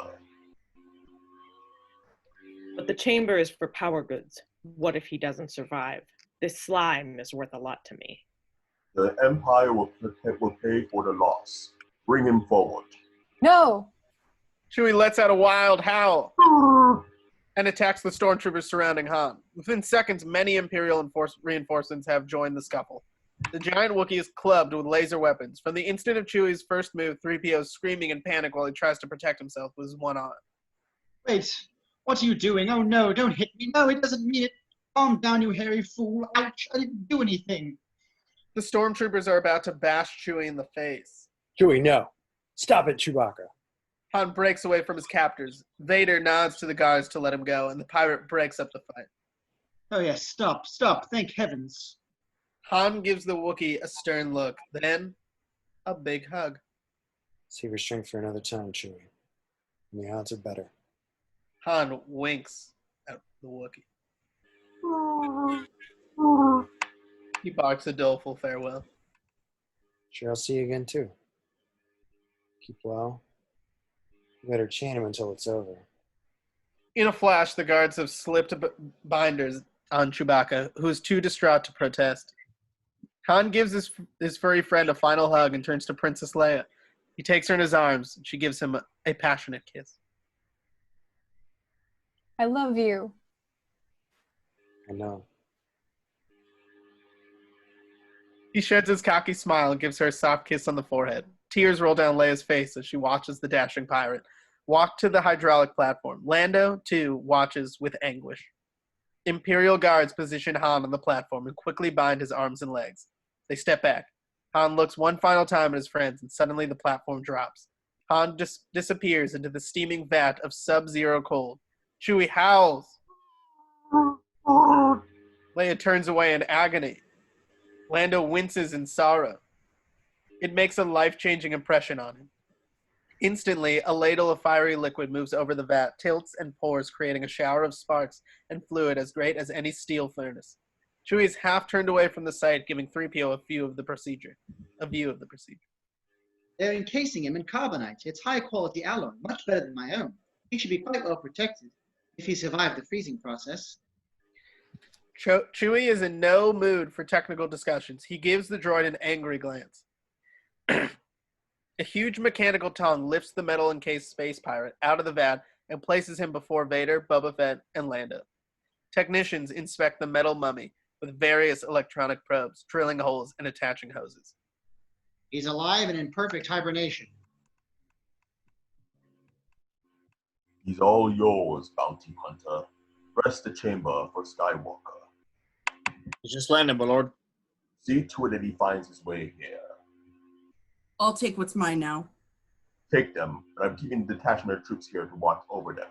That wasn't the bargain. You said the Empire wouldn't fear in. I am altering the deal. Pray I don't alter it any further. Lando's hand instinctively goes to his throat as he turns back to Leia, Chewie, and 3PO. Interior corridor, Cloud City. Luke and R2 move carefully down the deserted corridor. Luke stops as he hears a group of people coming down a side hallway. R2 lets out an excited series of beeps and whistles. Luke glares at the tiny droid who stops in his tracks with a feeble squeak. Boba Fett enters from a side hallway, followed by two guards carrying the encased body of Han Solo and two stormtroopers, who immediately start firing on the young warrior. Luke draws his weapon and blasts the two stormtroopers before they can get off. A second shot. The two guards whisk Han into another hallway as Boba lowers his arm and fires a deadly laser at Luke, which explodes to one side. Interior side hallway, Cloud City Day. By the time Luke reaches the side hallway, Boba, Han, and the guards are gone. A thick metal door blocks the passage. Luke turns to see Leia, Chewie, 3PO, and Lando being herded away by several other stormtroopers down a second hallway. Leia!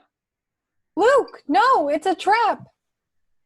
Before she can finish, the group turns a corner and is gone. Luke races after him, leaving little R2 trailing behind. Interior carbon freezing chamber, Cloud City, Bespin.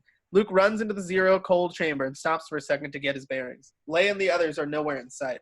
Behind Luke, R2 is whistling down the corridor to the chamber when a giant metal door comes slamming down with a loud clang, seemingly on the top of the stubby droid, cutting off Luke's exit.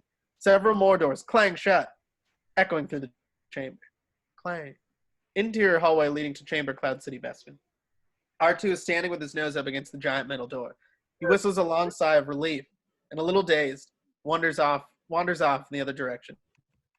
Interior carbon freezing chamber. Luke searches the complex chamber for any sign of an enemy. There is nothing. He walks forward toward the hydraulic platform, then stops, holstering his gun. I know you're with me, Lord Vader. I can feel your presence. You gonna show yourself, or do you fear me? Vader steps into view behind Luke. The young Jedi turns instantly to face his opponent. The Force is with you, young Skywalker. But you're not a Jedi yet. Interior corridor, Cloud City. Leia, Lando, Chewie, and 3PO march along between 4 stormtroopers. They reach an intersection where a dozen of Lando's guards are standing at attention. Lando stops before the sergeant of the guard. Code Force 7. The guards immediately aim their weapons at the startled stormtroopers. The sergeant takes the stormtroopers' weapons from them, handing one to Lando, the others to Chewie and Leia. They release Chewie's binders. Hold them in the North Tower, quietly. No one must know. Lando's guards march the stormtroopers away. What's going on? Going to your side, that's what. And I have a feeling I'm making a big mistake. And when do you betray us again? Lando has to take another look at this bra. She doesn't seem very appreciative. Look, I stand to lose everything by this. We have no use for your kind. This is no time to be choosy, honey. What do you say we debate this later? There's still a chance I can get you out of here. Chewie barks a blue streak. What's wrong with him? Oh my. Oh no, he's not interested in escape. He wants to go after Captain Solo. R2. In the distance, down a long hallway in the direction that 3PO is facing, a familiar whistling can be heard. R2 appears and zips up toward the group. Chewie turns to see the stubby droid, causing 3PO to spin away from his little friend. Wait, where'd he go? Turn around, you woolly. R2. R2 has managed to get under 3PO. R2 speaks wildly through a series of exclamations about his friend's condition. Don't ask. Chewie's right. We must try to save Han. There's not much of a chance, but the bounty hunter's ship is on the East Landing platform. Lando leads the others quickly down a hall. He beeps wildly. I'm afraid Lord Vader has Master Luke. There's no hope of saving him. Interior carbon freezing chamber, Cloud City. Bespin. Vader ignites his powerful lightsaber. Luke takes a step back and 1 foot rests on the cold chamber platform. He lights his laser sword and sets himself to face the Dark Lord. Fear does not reach you. You have learned more than I anticipated. You'll find I'm full of surprises. And I too. Vader brings his mighty sword down on Luke, who deftly blocks the attack, but moves another step back in the process. He is now standing squarely on the hydraulic platform. The future lies with me, Skywalker. Now you will embrace the dark side. Obi-Wan knew this to be true. No! There is much Obi-Wan did not tell you. Come, the Emperor will complete your training. I'll die first. That won't be necessary. With that, there's a slight rumble and the hydraulic platform disappears in the vat of freezing steam, which rises to obscure Vader's vision. He looks down into the steam. Y'all too easy. Perhaps we're not strong as the Emperor thought. Time will tell. Vader looks up in surprise to see that Luke has leapt 15 feet straight up and is now hanging from the hoses on the carbonite ladle. Luke yanks one of the hoses loose and swings to safety on the far side of the platform. Vader moves towards Luke with an overwhelming menace, his laser sword flaring. Your agility is impressive. Most impressive. Let's see what other skills you have learned. A section of pipe tears loose from the wall and flies toward Luke. Luke cuts it into 5 pieces, which bounce around the chamber. I feel it now. Your fear, your anger. Good. Let the force flow. Hate me. I'm the one who destroyed your family. Cases, tools, bits of pipe begin to fly at Luke. He cuts down or deflects them, but is driven back by their onslaught. Attack. Take your revenge. Destroy. Luke looks around for a means of escape. There's only one, a round tunnel with pipes and conduit running and he's running through it. He makes his way for it as Vader continues to hurtle objects at him. There's no escape. You will use the dark side of the force or perish. Let your hate flow and save yourself. Luke backs into the tunnel, followed by Vader. Exterior, Boba's ship, east landing platform. Imperial stormtroopers slide Han's encased body into an opening in the side of the bounty hunter's ship. Boba climbs aboard on a ladder next to the side opening. Seal it. Exterior east landing platform, side bay. An elevator slides open and Lando, Leia, and Chewbacca race for a large bay overlooking the east landing platform. Exterior east landing platform. Cloud City. Full shot interior east landing platform. Boba's ship takes off against cloud sky at sunset. Side bay. Chewie howls and starts firing at the ship. No use. They're out of range. Oh my, no. A laser bolt explodes near the princess and everyone turns to see what 3PO has already spotted coming from the other direction. A squad of stormtroopers running toward them. R2 peeks out from the elevator. Come on, let's move. Leia and Chewbacca start firing at the troopers as Lando makes a break for the elevator. Laser bolts continue to explode around the princess and the Wookiee, but they refuse to budge. Lando sticks his head out of the elevator and motions for the pair to run, but they barely notice. They seem possessed, transported, as all the frustration of captivity and anger of loss pour out through their death-dealing weapons. 3PO at the center of all this is frantic. R2, help me. How did I get into this? What a fate worse than death is to be strapped to the back of a Wookiee. Get in here, now, both of you, hurry up! Reluctantly, Leia and Chewbacca move through the rain of laser fire toward the elevator. Once they're inside, the door slams shut and the stormtroopers race forward. Interior elevator, Cloud City basement. Leia's out of breath, Freud, as the levels slowly pass outside the translucent windows. Lando watches the display panel. You're nuts. With all respect, I'm tempted to agree. We should have stayed and finished them off. You two almost got signed off out there. 3. I count 3 of us. I don't care. It would have been worth it. For Han.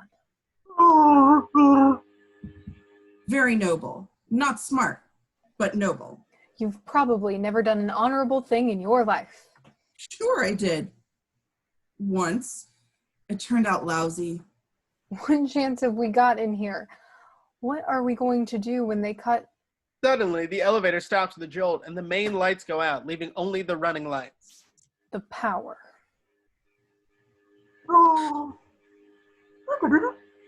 Interior reactor control station. Vader's powerful thrust and parry continues as Luke is forced back into the cluttered control of the monstrous reactor that powers the city. Luke is obviously outmatched by the powerful Dark Lord of the Sith. He must struggle to avoid Vader's slashing sword. The laser weapon cuts through pipes and wires, causing steam, fluid, and sparks to fly everywhere. Luke moves behind a tall storage case, which is nearly cut into 2 by one of Vader's blows. Several electronic tools sitting on the control panel fly at Luke. He manages to deflect the projectiles, and at the same time, hold off his awesome opponent. But he is battered cut in several places, tired and somewhat dazed. He stumbles and can't catch his breath. Do not resist.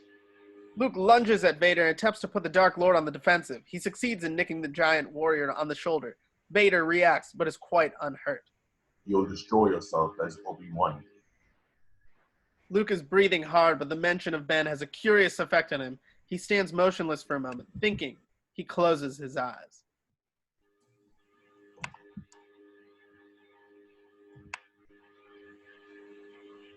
Knowledge and defense.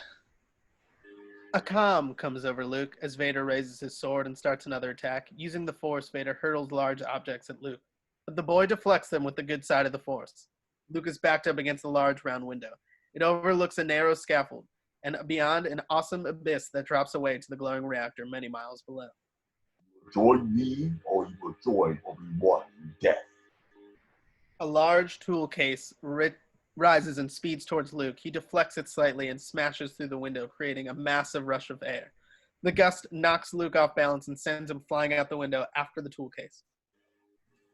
Interior elevator shaft. Lando climbs into the dimly lit elevator shaft from a door on the top of the elevator. There is no cable, but a great deal of mechanical and electronic gadgetry. Leia and Chewie can be seen inside the elevator looking at him. Lando fiddles with several large braking devices and then starts banging on one of his weapons.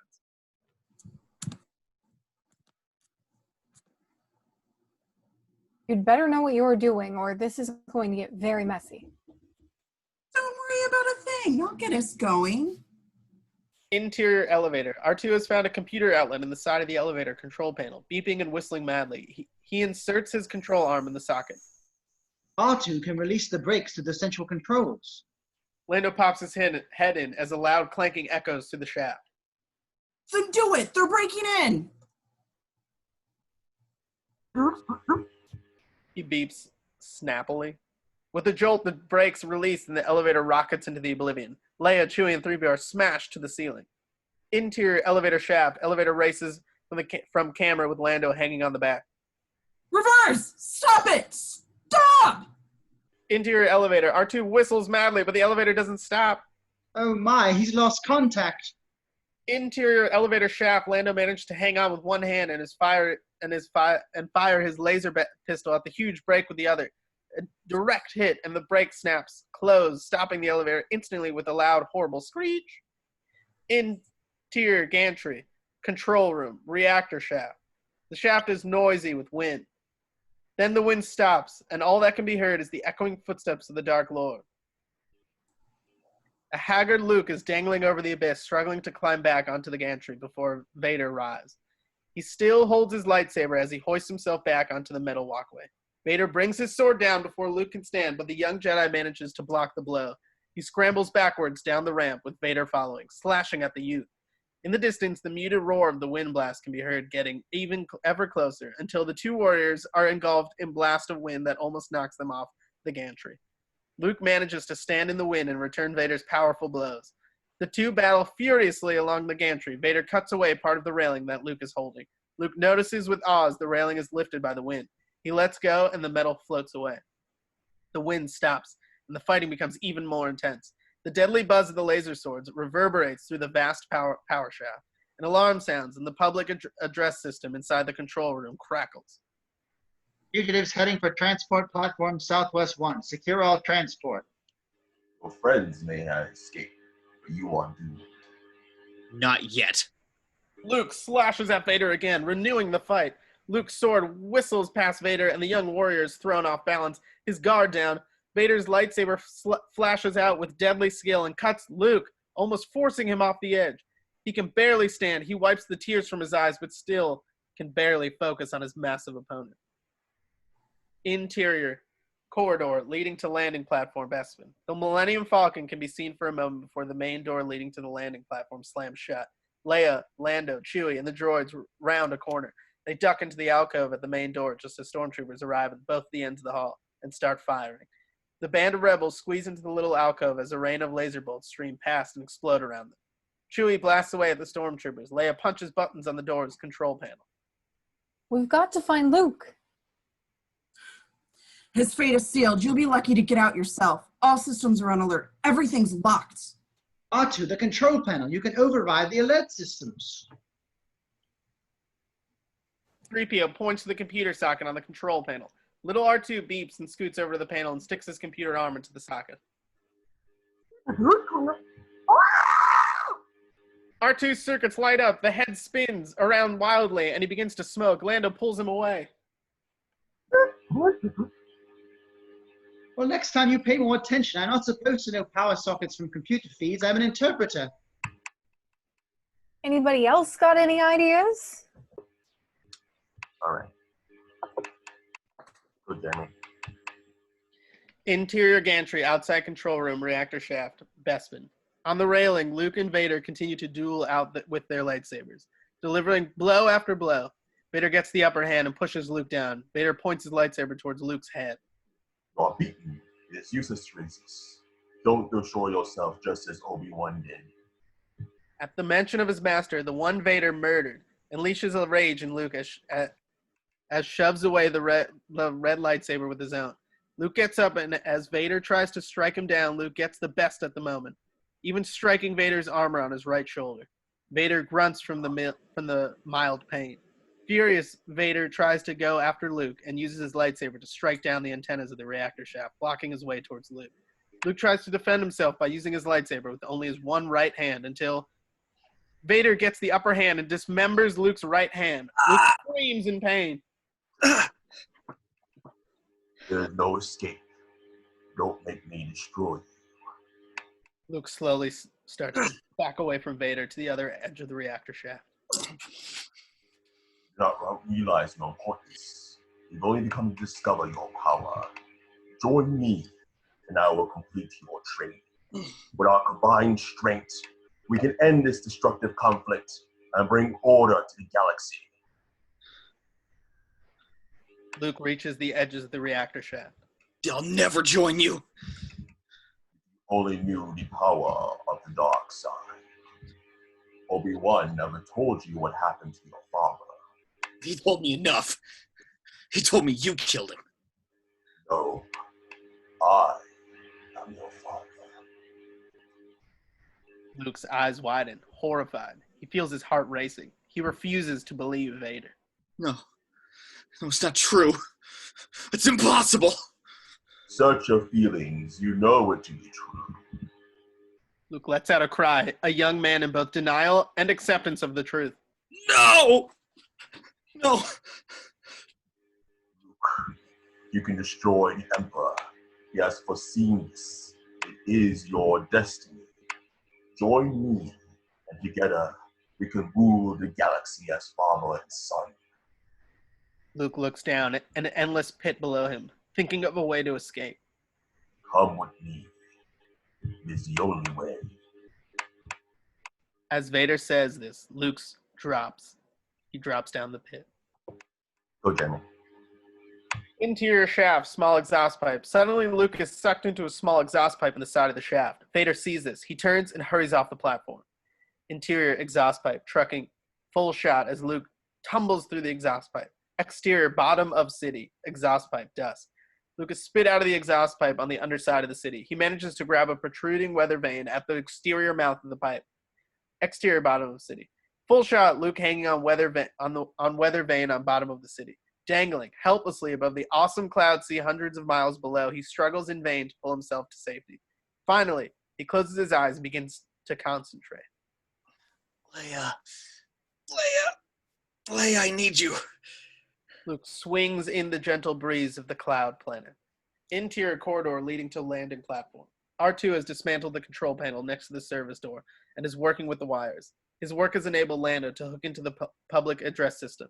Now he yells into a microphone over the din of the continuing battle with the stormtroopers. This is Lando Calrissian. The Empire is taking control of the city. Evacuate immediately. Leave before more Imperial stormtroops arrive. An explosion hits nearby. R2 touches two wires together and the door slides open. R2 whistles. Lando, Chewie, Leia, and 3PO are ecstatically surprised. R2, you did it. I never doubted you for a second. Let's go. R2 lays down a cloud of fog, obscuring everything as the group dashes outside. Exterior landing platform, Cloud City. The group races for the Millennium Falcon as stormtroopers reach the main door. Lando and Leia hold off the troops as Chewie and the droids get on board. Chewie starts up the ship as the giant engines start to whine. Lando and Leia jump on board. Exterior, bottom of the city, exhaust pipe, medium shot, Luke hanging on weather vane on bottom of the city. He has attained a better position on the weather vane and managed to hook one of his legs around the fragile instrument. Leia. There is an ominous cracking sound from the base of the weather vane, and a piece breaks off, falling into the clouds far below. A rush of air is constantly blowing from the pipe. Interior cockpit, Millennium Falcon, Cloud City. Chewie pulls back on the controls as Leia and Lando make their way into the cabin. Lando sits in the co-pilot seat. Leia sits next to one of the control panels. Suddenly, Leia seems to hear something. She turns to Lando with a quizzical look. What did you say? I didn't say anything. Leia shrugs and turns back to Chewie. Exterior landing platform, Cloud City. The Millennium Falcon lifts gracefully into the twilight sky as the squad of stormtroopers vainly fires away. Stormtrooper Saber fire. The patrol ships will get them. Exterior landing platform, Cloud City, high angle. Full shot looking down on the landing platform as Falcon roars up and away past camera at dusk. Interior cockpit of the Millennium Falcon. The side as Falcon moves through Cloud Canyon. Exterior bottom of city. Medium shot of Luke dangling from the weather vane. The weather vane makes another terrifying crack and lurches a little more to one side. Luke is weary and in such pain, he almost doesn't notice he's concentrating on the Force. Leia, help. Please, Leia, just hear me. Interior cockpit, Millennium Falcon. Over the shoulder, point of view of Cloud through cockpit window in Millennium Falcon. Leia seems to be lost in a fog. Her expression, troubled. Everyone else is busy operating the ship. I knew that setup was too good to last. I'm gonna miss it. Luke. What? Luke needs our help. We have to go back. Chewie, head for the bottom of the city. 3 patrol ships are heading our way. No argument, just do it. That's the command. Wait a minute, we're not going back there. Okay. Exterior Millennium Falcon, Cloud City. Full shot trucking of the Falcon making a graceful banking turn over camera, clouds at dusk. Full shot as Falcon dives to the underside of the floating city. Interior Millennium Falcon, hold. R2 is busy trying to reassemble his friend 3PO. He adjusts the connections to the golden droid's second arm. That's good news. Turning around, oh no, I knew we'd never escape. Exterior, bottom of city, exhaust pipe, dusk. Full shot Luke on weather vane. He is almost unconscious, but he hears the familiar whine of the approaching Millennium Falcon. As his body shifts, the weather vane breaks, sending Luke tumbling. Interior cockpit, Cloud City, underside. Leia tries to remain calm in the midst of everyone's amazement. Someone's falling. It's Luke. Get under him. Slow down. Easy, Chewie. Line up your tracking system. Lando, open the hatch. Interior cockpit, Millennium Falcon, point of view at Falcon cockpit window as Luke falls into the clouds in the distance. Interior cockpit, Leia watches anxiously. Slower, Chewie. Slower.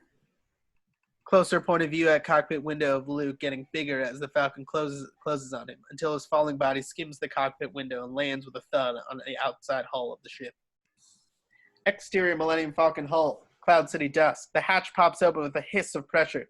Lando reaches out to help the battered warrior inside the ship. Suddenly, there's a huge explosion near the ship, causing it to lurch wildly. Luke is almost thrown overboard, but Lando grabs his hand in time. Interior cockpit of the Millennium Falcon, over the shoulder point of view. Clouds and flak burst as the Falcon banks away from the city, dusk. Exterior, underside of Cloud City. 3 Imperial patrol ships are firing on the Falcon as they speed into pursuit. Interior cockpit, Millennium Falcon. Explosions begin to erupt all around the cockpit, buffeting the ships wildly. Chewie howls as he frantically tries to control the ship. The hatch is closed. Full speed. 2 more ships are closing. Leia reaches out over and speaks into the comlink. Lando, is he all right? Lando? Are you there? How's Luke? He'll survive. Leia and Chewie turn to see the bloody, battered Jedi, supported by Lando in the cockpit entry. Lando has wrapped a blanket around him. Leia jumps up and gives him a giant hug.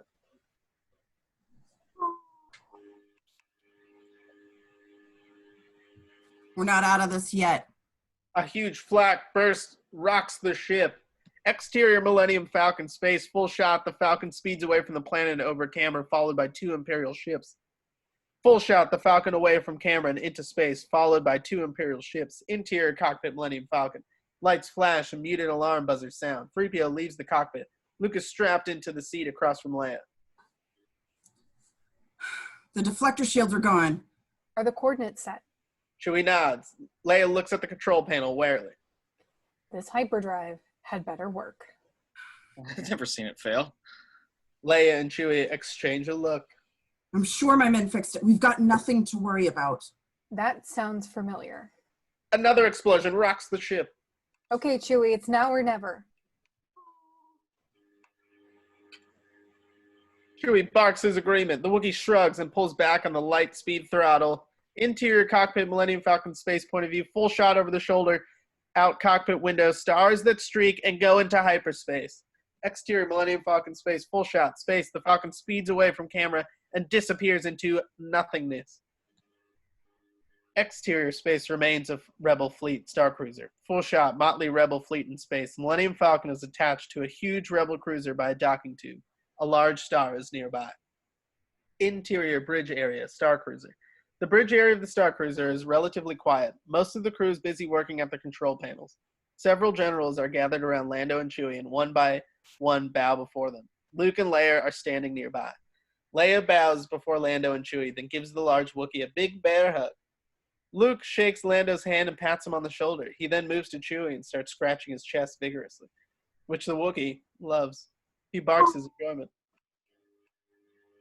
Lando and Chewie start to leave the bridge, stopping only when little R2 races up and tugs at the furry giant with one of his claw arms and whistles. Chewie turns and is hugged by 3PO. The Wookiee is embarrassed but manages a friendly pat on the droid's back and another on little R2's dome head. The robots wave as the two adventurers leave the bridge. Interior Star Cruiser by viewport. Luke and Leia stand alone before a giant viewport. Stars and distant suns move through window. Luke smiles and gives Leia a kiss on the forehead, and she puts her arm around. I want to go with them. I have a promise to keep. They'll find Han. I know they will. The tall golden robot and the stubby R2 droid join the young Jedi and the princess. They gaze out of the view as the Millennium Falcon pulls gracefully away. Interior bridge, Star Cruiser, viewport, point of view, space. Point of view of distant sun. The Falcon does a spectacular flip and flyby and banks off into the stars. At the end. All right. That was great, guys. Yeah. All right, folks. If you've been watching this, thank you for watching. And join us next week for Return of the Jedi.